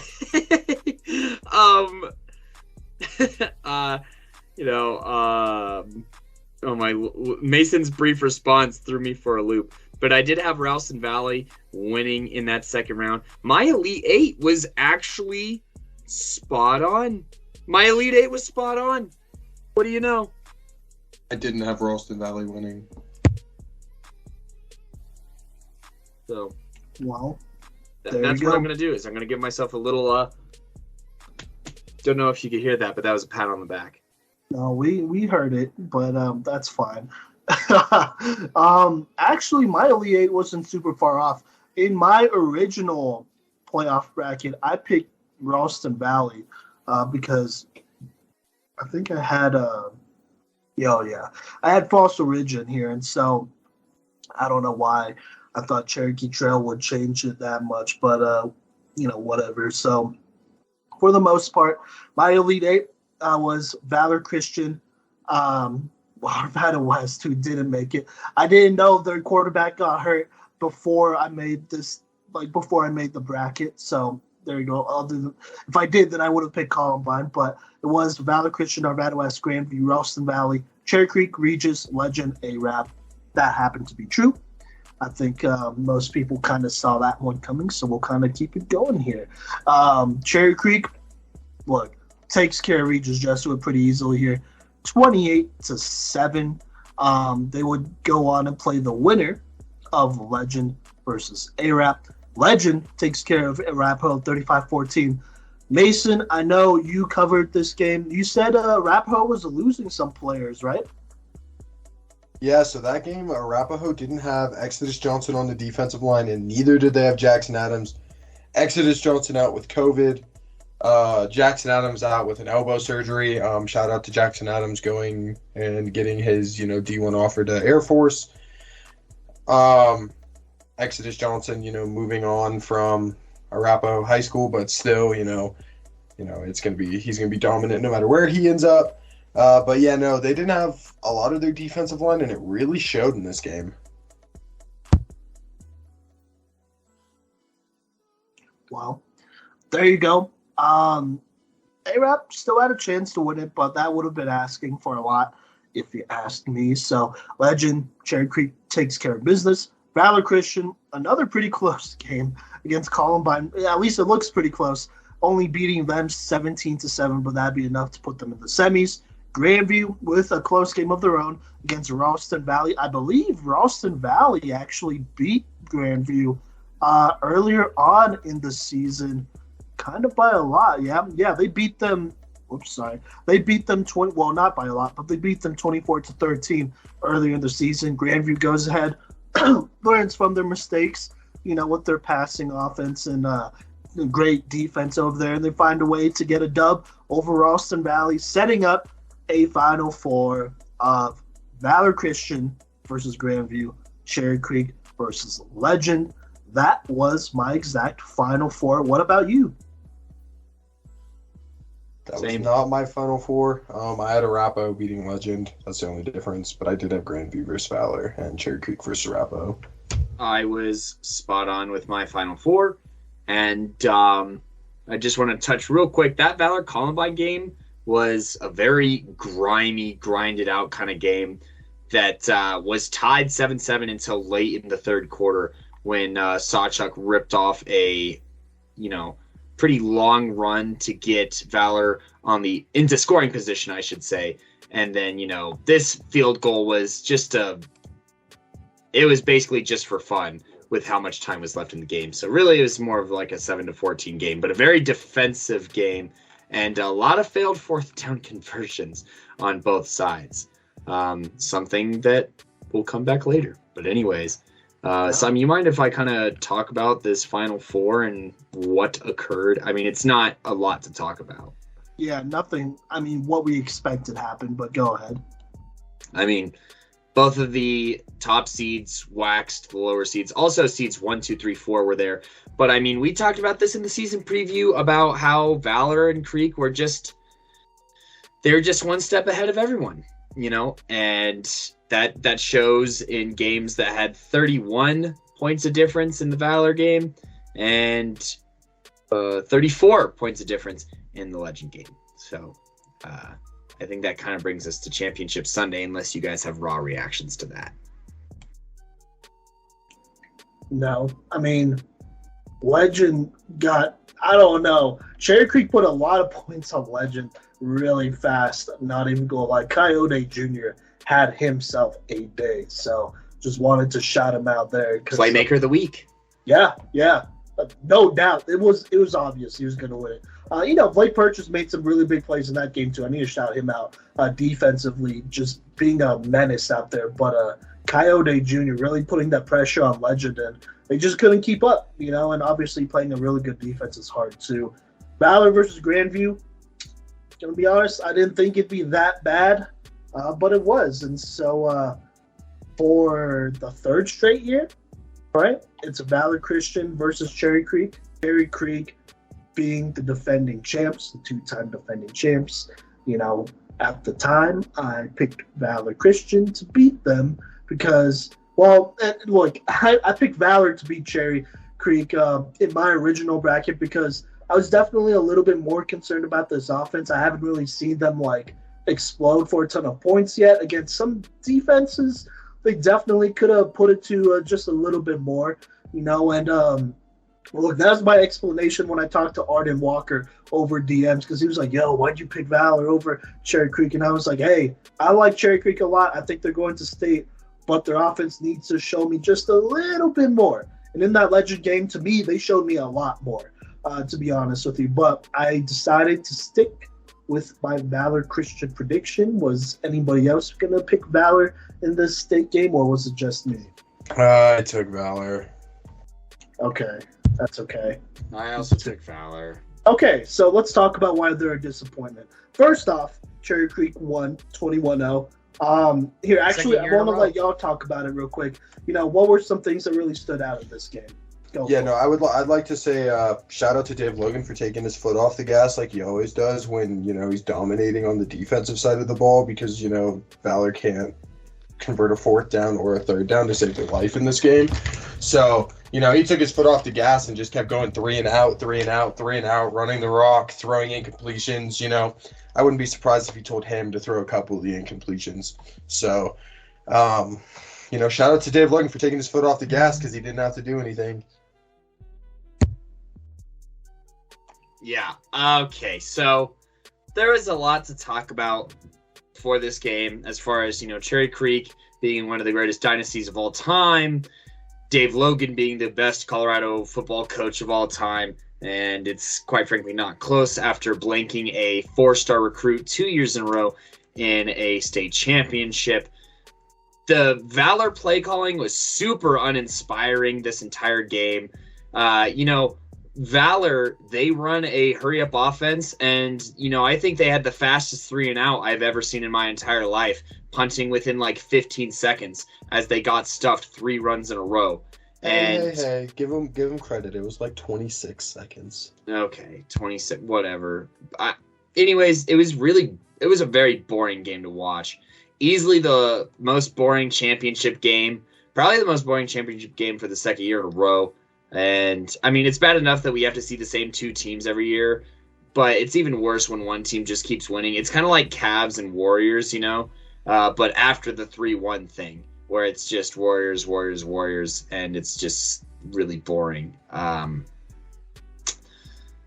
Yeah, that's kind of where I was at with that. And, the guys in the box, they were hilarious, for some kind of stat trackers for Valor. One guy was kind of just there talking about his son the entire time and how great he was at Valor and how Valor doesn't play well in the cold. And in reference to, them losing a playoff game to Columbine like 2 years ago. He unironically said, we don't play well in the cold. And when I smiled because I thought he was joking, he was serious. Mason remembers this and can vouch for this. And it's that whiny crap that keeps Valor from winning state championships. It's okay. Who I have a lot of respect for is Gavin Sawchuk, because, he has never interacted with our show really because he doesn't care. All these other Valor kids care so much about the reputation at Valor that they're like, I don't know, man. They're just so full of themselves, and they're raised in an arrogant, ignorant part of, the state, being in Highlands Ranch. And I can vouch for that because I literally live right next to it, and I work in Highlands Ranch, and I know the culture of high schoolers there. So, there's that. And, some of their players, they take everything super personally, including one of them, and I'm going to call it out, Trey Stott, for commenting some transphobic comments on our Instagram post about top 5 running backs. To them, even though they don't take football as seriously as they should, and that's why they get blanked in state championship games, they will take anything you say bad about them very personally, even though they don't put their heart, body, and soul into it. And even though their lives aren't riding on it, there's a lot of kids who need football to get out of the situations that they're in. And honestly, most of these kids at Valor, it's not like that. It's not like that at all. You're going to like the most expensive high school in the entire state, and you get to use the nicest facilities, and you have one of the nicest campuses, and you have a great surrounding area, and a lot of these kids don't have to worry about what's on their, plate that night. Where a lot of these other schools, these are situations that we are looking at, even at Creek, there are some instances of that. And I just think that mentality, that dog mentality comes from, some of these backgrounds, as well as this coaching that is superior to Valor's in every way. And, this culture that is superior to Valor's in every way. And, I lost a lot of respect for Valor. Obviously I didn't really respect them in high school because I knew these things. I interacted with Valor kids, in my community, and coming from Aurora, ain't nothing quite like it, running into these spoiled wannabes all the time. And, that's how it was. Granted, when I was in school, they actually won championships because they had McCaffrey's do it for them. And they haven't been able to win a championship without a McCaffrey because, these guys just, they don't want it that much. They don't need it that much. And, I just think it's really funny how brave they get behind keyboards and whatnot. That's my 2 cents on Valor. The Kings of 21-0. Obviously, I do want to put some respect and say not every kid is like this. Jake Michaela is an outstanding young man who's going to succeed very well at Stanford. Gavin Sawchuk, he hasn't interacted with us at all. And I respect that because, he's on the next stage of his life. And, he's going to be at OU, and I'm going to be rooting for him as a Boomer Sooner fan. So, it's never anything personal. It's all football. But a lot of these Valor players, not their quarterback, I feel for him because he was put in a really tough spot, not really getting the best reps or setups all season and then kind of being expected to take over this state championship game, kind of being thrown into a fire that I would say he's not really prepared for. I'd say similarly to, the Columbine quarterback who is tasked with trying to throw themselves into a comeback without a lot of practice all season. But, outside of very few interactions, there's a lot of disrespectful young men who I hope, learn lessons and grow up to be better people than they are right now. And I put that on coaching and I put that on culture. Okay, here. I need to put in my 2 cents here before we get into a rant because I need to. First off, Colton Allen, I do have a lot of respect for him. He threw 3 interceptions this game, but hey, look, Gavin Sawchuk, when you're averaging 2.8 yards per carry, that doesn't help your quarterback. Your quarterback averaged more yards per carry than their 4-star running back with 8.1 yards per carry. Colton Allen, 8 carries for 65 rushing yards. He was only 13 rushing yards away from Gavin Sawchuk. There has to be, look, I want to put respect on him. I think he's a tough quarterback. I like the dude. I would like to meet him and whatnot. And, we could talk about his game and whatnot because I think he's somebody that could potentially develop into a next-level player. I did like what I saw from him. The coaching staff, I think, didn't do him any good, in my opinion. If you're a quarterback, don't go to Valor. Why would you? What good quarterback has come from Valor? And look, Luke McCaffrey, that's great. But Dylan McCaffrey got the same record as, who was that Ralston Valley quarterback that played for us? I already forgot. Northern Colorado, I mean. Nip. Yeah, Jacob Nip. Had the same record as Jacob Nip in his senior year. I think maybe the best he might have ever had, actually, as the quarterback of the Northern Colorado Bears. So there you go. If you're a quarterback, don't go to Valor. Why would you? There are plenty of better places that would treat you better, have smarter coaches. Arvada West comes to mind. Even Boulder High School had a little bit of a better offense than them. I mean, Smoky Hill, that's another one. Denver South. I could go on and on, honestly, but very disappointing in the play call for Valor Christian. And they know, look, this front 7 for Cherry Creek, I'm going to put some respect on their name too, because Cherry Creek played a heck of a game here. Angelo Petrides, Logan Brantley, Henry Lamar, Blake Purchase, Marte Russell, the guy who was supposed to play quarterback, making a very big sacrifice and playing linebacker. That is a team move, baby. I love to see that. I love to see that, Chase Brackney as well. They all took turns at beating up Gavin Sawchuk, and they shut him down as a unit. And so I want to give them a lot of respect. That front 7, Zelinskis always, he does his thing always. And Fitzpatrick as well. They did their thing against this Valor offense that, frankly, has too much talent to be embarrassed like this 21-0 2 straight years. That is horrible. That is embarrassing. They're the embarrassment of Colorado football. I'm okay with saying that. I don't know what happened, but it seemed like Colton Allen was the only one who came to play. So I'm going to give him his respect there. Gavin Sawchuk, he left his heart on the field. Yeah, I could win a championship with Colton Allen better than these Valor coaches, and I don't need a 4-star or the 3-star tackle or whatever linebackers and safeties. And I'll find a way to get it done because I'm better than you. So that's how it works. But I like Colton Allen a lot. You could win with him. I think Valor Christian did him a great disservice, in my opinion. And they ruined his career.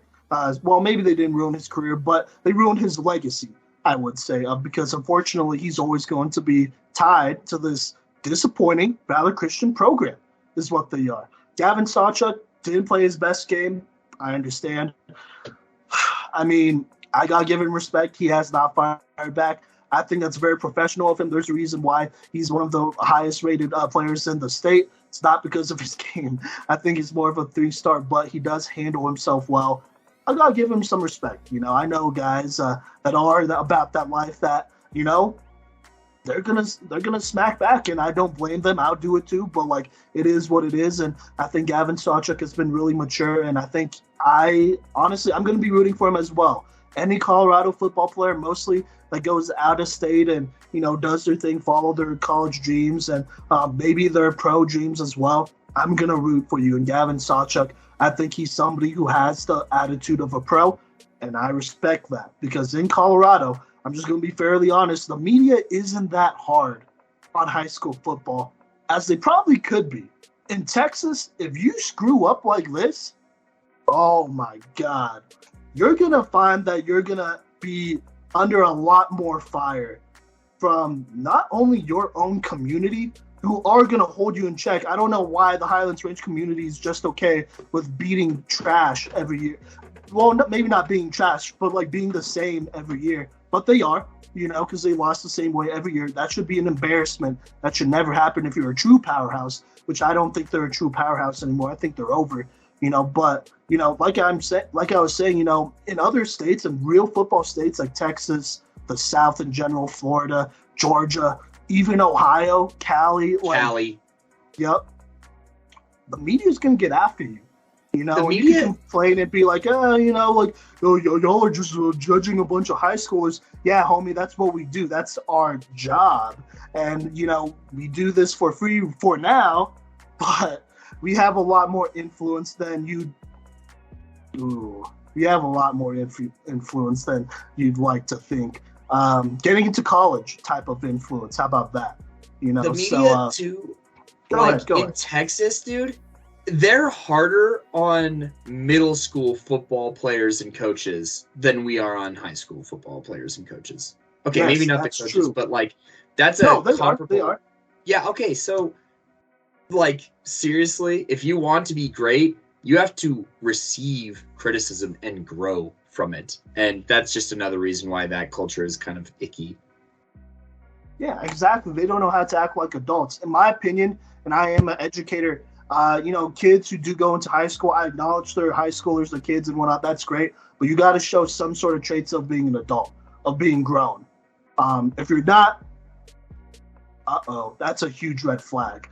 In everything, if you're going to be in a relationship with one of these type of players, if you're going to get into a professional relationship with one of these types of players, if you're going to, bet on one of these types of players to potentially join your college football team, any sports teams, if you can't take criticism, I mean, that's on you, man. Honestly, our podcast, we pride ourselves on being honest, on telling you what's up. Giving you actual facts. Like, it's not just opinions, homie. Like, we're giving you actual facts based off film that you put out there. Like, come on, man. Like, you got to figure it out. Look, like, it ain't personal. It's football. And, hey, shout out to all the parents and, kids who are throwing slurs into my DMs as well. I'm going to put that out there, too. From the Highlands Ranch community. You should be ashamed of yourself. But just know, it could be a lot more worse. I'm going to be real with you, but I'm going to put that out there right here, right now. I don't respect y'all. I'm from South Dallas, homie. I got more criticism as a middle school football player than most of y'all do in your entire career. And that's because I have people around me that kept it real. Hey, you didn't play a good game. That guy, he's going to be a D1 guy someday. And most of the time they were. I was playing against great talent, proven talent. Over and over and over and again. And it's about building a better culture. We're not tough just to be tough or to just be sensational on, teams and whatnot and spread all that BS. We're tough on teams because we believe that they deserve it. We're tough on teams because you sucked. Like, you sucked. We're tough on teams because you legitimately suck. And you played a bad game. You should be embarrassed about it, and you need to grow from it. Because obviously you didn't grow a year from now, even though it was a COVID year and a pandemic year, all the time in the world. I bet you was on TikTok, spending more time there than maybe in the film room. And that's why a bunch of kids from Cherry Creek, a lot of underclassmen who don't have their driver's license, showed you why that they're better than you. So with that being said, Valor Christian loses 21-0. I don't view them as a powerhouse. I think I view them as a team that will make the playoffs, I think that's the only thing I could guarantee. Maybe a couple trips to state, But right now, they're looking a lot like the team that only loses to Cherry Creek. And sure, you could have some pride in that if you want, but you shouldn't. I know Cherry Creek's good, but how about you get good as well? It's not like you can't do anything about it. Mason, what do you think about all this? You haven't talked in a minute. All right. I'm going to put it out there. This isn't personal. It's football. Straight up. But Valor Christian High School's on the downfall. And I'm going to say it right now. Y'all aren't going to win a state championship anytime soon. Creek going to blank you in next year's state championship if you make it back because you guys can't call anything but a run play. No matter who your team is, you could have a freaking 5-star quarterback and you guys would still run the ball 33 times a game. Creek gets a 1-star quarterback, and they're going to win state with him. Why? Because they have a coaching staff that is competent and kids that are willing to make the plays. Like you said, Marte Russell was supposed to be a quarterback at the beginning of this season, got injured. Christian Hammond took over for him. What did he do? He came back, listened to his coaches. They said, hey, man, we want you to play linebacker. What did he do? He played linebacker, and he made some insane plays in state that I watched time and time again. Him, Angelo Petridis, and, Blake Purchase, George Fitzpatrick, all over that defense. George Fitzpatrick with 2, swats in the beginning of the game. Blake Purchase in the face of every single person that touched the ball for, Valor Christian High School. Both of our, linebackers made double-digit tackles, if not better. And what did the parents in the booth with us have to say? Oh man, this just looks like last year. Oh, you guys cool just getting blanked? If that's how it's gonna be and that's how it is, get out of Colorado football. I don't want you in this culture anymore. If you guys cool with having a season where you fight maybe 2 or 3 teams that are worth fighting, go into the playoffs with the first or second seed because of your freaking name, make it to the chip because you play a pretty easy schedule all the way to the last round, barely pull out a win, come into the state championship to face Creek because Creek will be there because their coaches are that good. It doesn't matter what talent is given to them, they develop them. You're gonna go get blanked by Creek year in and year out because you guys have a 4-star running back that got 2 yards per carry because you guys couldn't adjust to trying to get him in position to make a play because you guys won't throw the ball. And then when you do expect your quarterback to throw, he's only thrown a handful of freaking passes all season. How are you supposed to win a game if you can't throw the ball and run the ball? Yeah, I get it. You have a 4-star talent, and he is a talent. He didn't make top number 1 on our list. And shout out to all the Valor fans for trying to throw shade at us, even though he has no care in the world because he's out there doing his thing, making his legacy because he is a true athlete who could take criticism. Shout out to their linemen, Michaela and Caden Parrish, both of them, being on the top 5 lists for me, not because of who they are or where they play, but because of how they play and what they're doing with how they play. They're both dogs, and they're both going to do it the way they're going to do it. And both of them were very, gracious about it, and they both, had chips on their shoulders knowing that they're doing it for them and not for the, community over there, which is toxic. If you're going to play like that, get out of my state. I don't care. Go play some out-of-state team. Go be like Team Full Gorilla and travel, But at least Team Full Gorilla has respect. That's all I'm going to say. No, that's facts. Okay, wait. Valor, what? Sorry. Oh, wait, no, you finished this off. Okay. Valor Christian, whatever. Okay. We feel like, with everything we've said, it's justified. We picked y'all to win state. You heard it here first. We did. 3-0 chose Valor to win state. Yeah, to win state. And also, the Cherry Creek boys, they had to have known that. I mean, well, I don't know. At Media Day when we met them, and they were very kind. Shout out to them, man. I mean, this Cherry Creek team, I want to talk about them a little bit more here before I kind of slam the door on Valor. But, man, everyone here contributed. I mean, look, I can't talk about Marte Russell enough, man. I mean, he made a pretty big sacrifice. That's not easy. Imagine being selfless. Selfless, and being a quarterback that, was waiting behind Julian Hammond, who, by the way, was just a naturally, gifted superstar athlete, both in hoops and football. He would have been probably one of our number one or number two quarterbacks in the state if he chose to play football last year. Going into college, that is. But imagine waiting behind him and then, suffering an injury, which was pretty significant, and having Christian Hammond, his little brother, start over you. And obviously, they're closer teammates and whatnot, but that's not easy. His little brother played defense. He was a starting corner on that Cherry Creek defense last year, and he played quarterback this year. So that's hard. And so I need to give Marte Russell all the praise in the world here. He had 6 tackles, a tackle for loss. Also got a sack in that game. Congrats, man. He just did his thing, dude. This was his first year really playing linebacker on the high school level, dude. That's a story that I absolutely love. And Marte Russell was somebody that I've talked to kind of a lot here recently. We've talked about some things he could work on as a linebacker, as a quarterback. Personally, I believe he could still play quarterback if he really wanted to. But he loves playing defense as well. That's a guy that just loves playing football. And personally, I don't think Valor has enough guys that just love playing football that be able to give up and sacrifice like Marte Russell. And, that's not to say that Marte Russell isn't special. I think he's somebody that, pretty much every team in the state could use. I think he's somebody that you could win state with at quarterback or linebacker. And so I just want to give him a lot of praise there.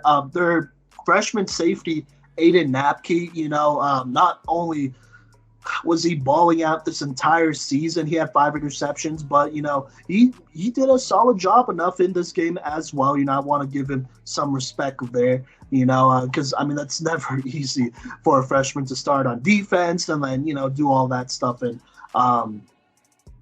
be able to keep that up throughout the season, along with Tyler Tolbert, one of the few returning safeties, one of the few returning players, but, honestly, this Cherry Creek team, they're special, and shout out to Dave Logan, the GOAT, coach here in Colorado. Very nice dude as well. We talked at media day, and he's just a very kind guy, and we appreciate all the support him and his coaching staff has had for us as well. Shout out to Coach Jarvis Moss, their defensive line coach, who did an excellent job in this game against an elite Valor offensive line. This is very well done, Jarvis. I just have to say that, man. That's absolutely insane the way you were able to get this team to hold Gavin Sawchuk to 2.8 yards a game, 2.8 yards a carry, and no touchdowns, no rushing touchdowns. That's very good, So big shout out to Jarvis Moss out there, and just shout out to everyone over at Cherry Creek. They are the Alabama of Colorado high school football.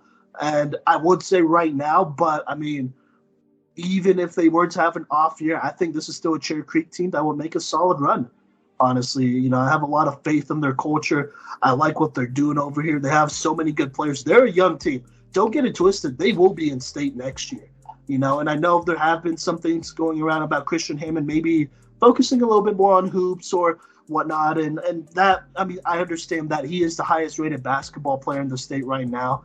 But regardless, don't act like Cherry Creek doesn't have talent on the come up.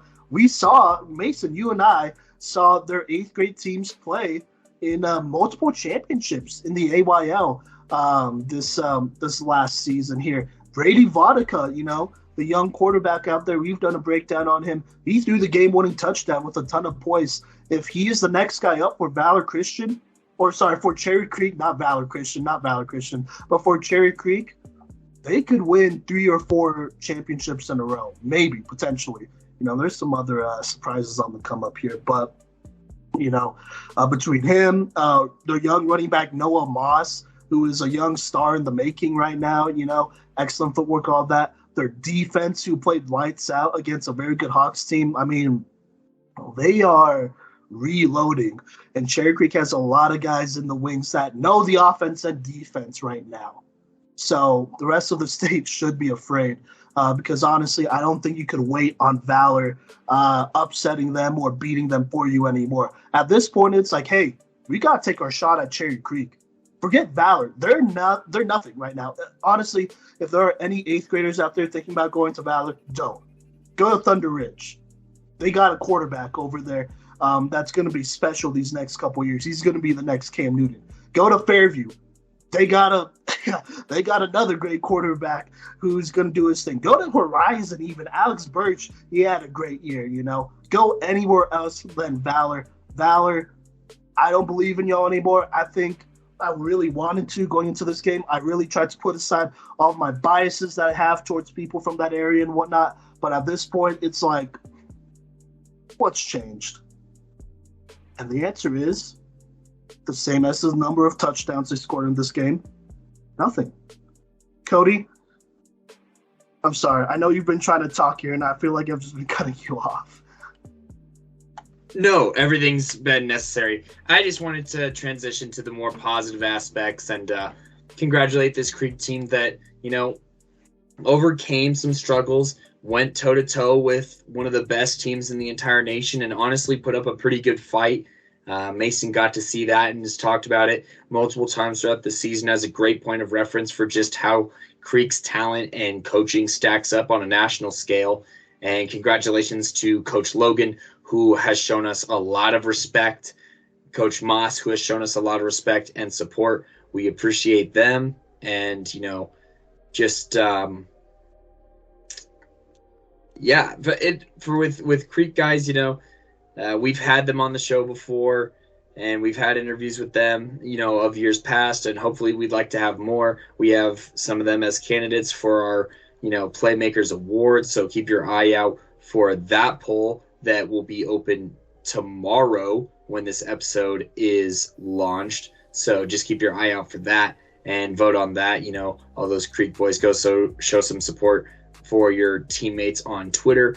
But anyways, you know, every year they have someone else who's, you know, taking the entire state by storm. They have so many underclassmen that are going to be good next year. They have sophomores that are going to be good. People want to play for Coach Logan because they know that not only are they going to be a winning football team, but they are going to get maximized. And, you know, you could say what you want, but good coaching is really hard to come by in this state. And when you can find it, I don't blame players for going to it. I don't blame players for pursuing their dream and, you know, trying to buy their mom a house and stuff like that. So, you know, I have no problem with it. I have a problem with the people who do have a problem with it, you know, who come from privilege and don't understand that. You know, there are some people in the upper ranks and some coaches throughout the state who will do whatever they can to win, including kneecapping players and tarnishing dreams, but which I don't respect. But, you know, shout out to the players who do get their chances and they do shine and go on and be successful. And, you know, something about all these Creek players, they're very polite. They're very, just they're very polite, honestly, is all that I have to say about all my interactions with them and the interviews that I have listened to, even if I wasn't a part of them. You know, they're all very real, down-to-earth guys who understand, you know, their role on this team and their role in life. And, you know, they're very, you know, determined about their goals. And they aren't on it they're not on this team to wear their varsity jacket on Fridays at school. They're on it to whack people on Friday nights under the lights, and they're on it to get rings. And I respect that of their players. And, you know, obviously that doesn't happen without a culture. Dave Logan being the greatest culture creator in Colorado's football history. So huge congratulations to the 2021 champion Cherry Creek Bruins, who, you know, also won in 2020. So with a COVID year, little preparation, get it done. Regular year, a lot more preparation, they still beat. And it's a pleasure to watch them and to meet their players and talk to them and whatnot. So thank you so much, Creek, for being the gold standard, honestly, of Colorado football. And, if you look at programs across all the levels, I say that the programs who are like Creek and also can put forth a golden standard of football, they do a lot of the same things as far as their culture. Look at a Lyman, look at a Wiggins, look at a, Centauri, obviously, Dakota Ridge on the 4A level, Roosevelt on the 3A level, I say similar, Fort Morgan on the 3A level, who's been doing it for years, Lutheran on the 3A level, I argue, is really the same with the interactions we've had of their players being receptive to feedback. Eaton on the 2A level. Yeah, I was just getting to the 2A. I'm kind of jumping all over the place, but on the 2A level, Eaton, And honestly, also, on the 4A level, there's plenty of squads like that. I'd also include Chatfield on that, honestly, because, their players, they do interact with our posts and they do have fun, but they never take it personally. They're very polite as well. Their coaching staff is super adaptive. And, they've changed their offense a couple of times over the past couple of years to find success and maximize their players. And, it's great to see good coaching. It really is. And also positive coaching and honest coaching. I think, Erie's guy over there, it's only his first year. But, man, I love that coach to death because in a press conference right before a state championship game, he admitted a mistake that he made and how he was going to do better for his program and for his kids. And that's a mentality that everyone should have. And Cherry Creek is just a national kind of spotlighted program for that. So thank you, Cherry Creek. And thank you, Colorado football in general, for an awesome season. And thank you to all those who do understand. It's just football. We're just talking football. And if you want to talk life too, and you want to be positive, and you want to converse with us, we're here for that. I mean, even if they don't want to be positive, as long as they're polite about it, man. Like, if they want to, criticize what we say or whatnot, like, go ahead, but be polite with us. Like, I have no problem having a conversation with you and showing you, exactly why, I chose, Alec Folk over, Fitzpatrick. I'll show you one-on-one. I'll go through the film with you if you really want to see it. But if you're just rude about it, I'm not going to even take my time to show you. And if you have counterpoints, we listen. We had an interview. I don't know if that's going to be coming out on Monday or, a couple of Mondays from now. But we do have an interview with, Fountain Fort Carson kids as well as Legend kids. And, when we talk about their critiques, it's like, oh, hey, I think that I'm this because of X, Y, Z. And we usually learn something because they just talk to us. We're just people.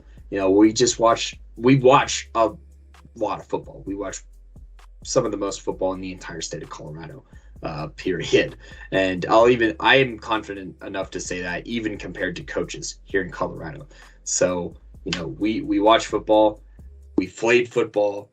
We've been lifelong, football fans, watching a ton of professional college, high school, and, middle school football throughout the seasons. And we know what we're talking about.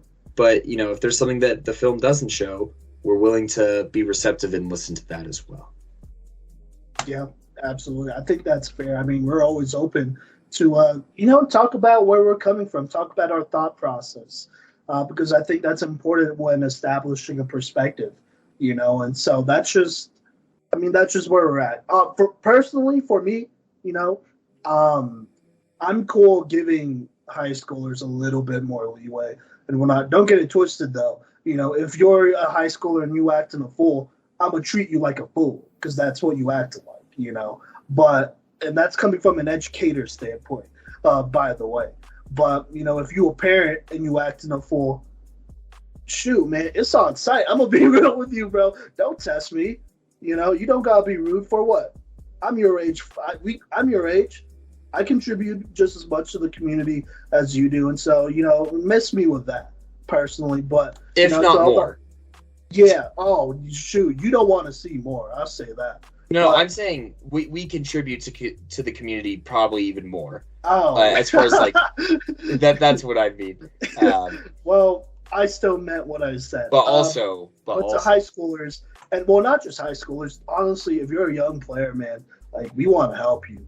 Like, we're not your coach. We ain't your parents. You know, we ain't your pops or whatever. You know, we want to get you better at football. And so that means telling y'all what's up. And if it means saying, you know, it was a disappointing season, this is a game that we feel like you could have won, then fine, you know, win it next time. Obviously, we understand you can't go back in time and change it. What matters is that you learn from it, right? What matters is that you think and be like, okay, like, there's things that I could have done better. And there always is. You know, we could always point those out as well. But for you, the athlete, to grow, you got to kind of figure it out on your own as well.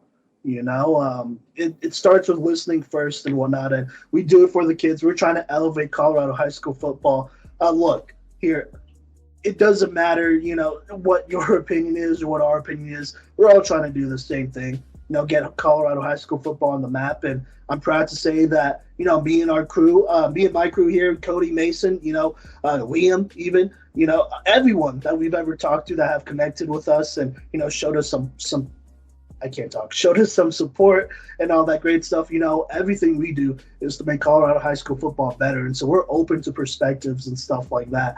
But don't get it twisted, you know, we need to make this state better and more respected. And I'm proud to say that, you know, covering this season, you know, now, hopefully forever, you know, those storylines will be out there, you know, in 20 or 30 years when, you know, high school football is a distant memory and honestly, it doesn't matter anymore.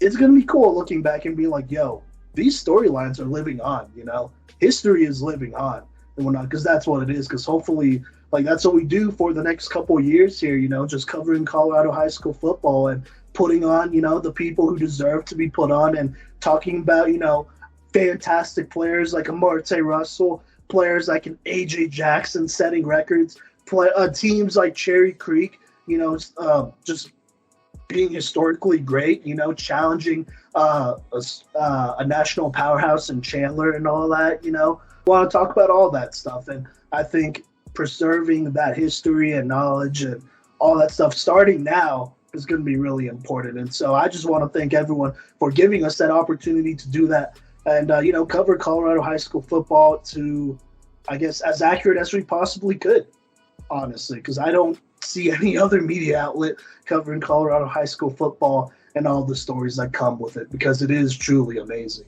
honestly. So, yeah. Kodey or Mason, anything you want to say about that before I wrap this thing up here? I want to say it was one heck of a season, and it was fun to, you know, for me at least, you know, getting back into, you know, that 1A and 2A level, being able to get a little more introduced to it was kind of cool to see. But, you know, just football in general being part of my life for so long, it's nice being able to, you know, watch some high school football and watch some great high school football players and see what we can do to help them get to that next level. You know, like, shout out one kid I know that's really, you know, polite and takes everything I have to say into consideration is Exodus Johnson over there. You know, he played for Arapahoe last season, and he'd ask me, he'd send me film, you know, and be like, hey, you know, how can I better this? How can I better this? And shout out to him, you know, just keeping it going and always looking to better himself and not ever trying to be rude when asking what was different. Shout out to the community of people that are high school football in Colorado. Yeah, I'd agree. And, you know, if this is our overall summary, you know, I love covering Colorado football. This is our second season covering it, more or less. And, you know, we have a lot of fun watching all this film, and we have a lot of fun. Our mission was to help out Colorado football and put that spotlight on. We have dogs that can play Division I football. We have dogs that can play in the NFL. I've known this growing up, but, you know, the exposure just hasn't been there. But there are some Rocky Mountain athletes here who could rock the entire nation in football, and, you know, they're going to continue to do that. We're still going to put out recruits, and us as a podcast, we're going to try and get that coverage. We're going to try and give you good looks here. We're followed by a couple of different colleges, mainly regional ones, but of all levels. So, you know, listen to any school that's trying to recruit you, treat them with respect, obviously. D3, NAIA, D2, D1, treat them all with respect, because help them help you is kind of their point of view there. And, as college sports continue to grow and NILs, continue to be a thing, think about the things that you say in high school. Think about the things that you're saying and think about the way that you're acting. Because if you're 18 years old, you don't have an excuse for saying some of the things that some of y'all be saying. And that's that. And it's documented, all right? Like that, there's no way around it. You got to be careful what you post. And I pass that on as, a mentor of sorts, where it's like, you really gotta be on your stuff. So, keep all of this in mind. But as Simon and Mason said, it is an honor, really, covering Colorado football. And I love the relationships that we've made and will continue to make as we continue to cover these storylines and whatnot. 1A through 5A.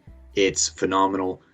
And, I hope that any programs that we occasionally, if you want to call it beef with or seem like we have a grudge against, we still want their kids to be successful. We're saying these things harshly because, we don't want Valor to be bad. We don't want Valor to be bad. We want their coaches to expect more out of their young men. We want their coaches to call more advanced play calling systems and run more complex offenses to help their players be better prepared for the next level. Same with Ralston Valley, who came out passing the ball in that playoff game that Mason went to. Hype. Yeah, we love seeing that. And it's like, don't swing at us and then, end up doing what we recommend to do. And I feel like, we obviously take that as a dub on a personal level, but we're all, if you're not in Colorado football for the kids and the athletes, you don't belong in this community. We talked about it in our culture episode. There's plenty of things wrong.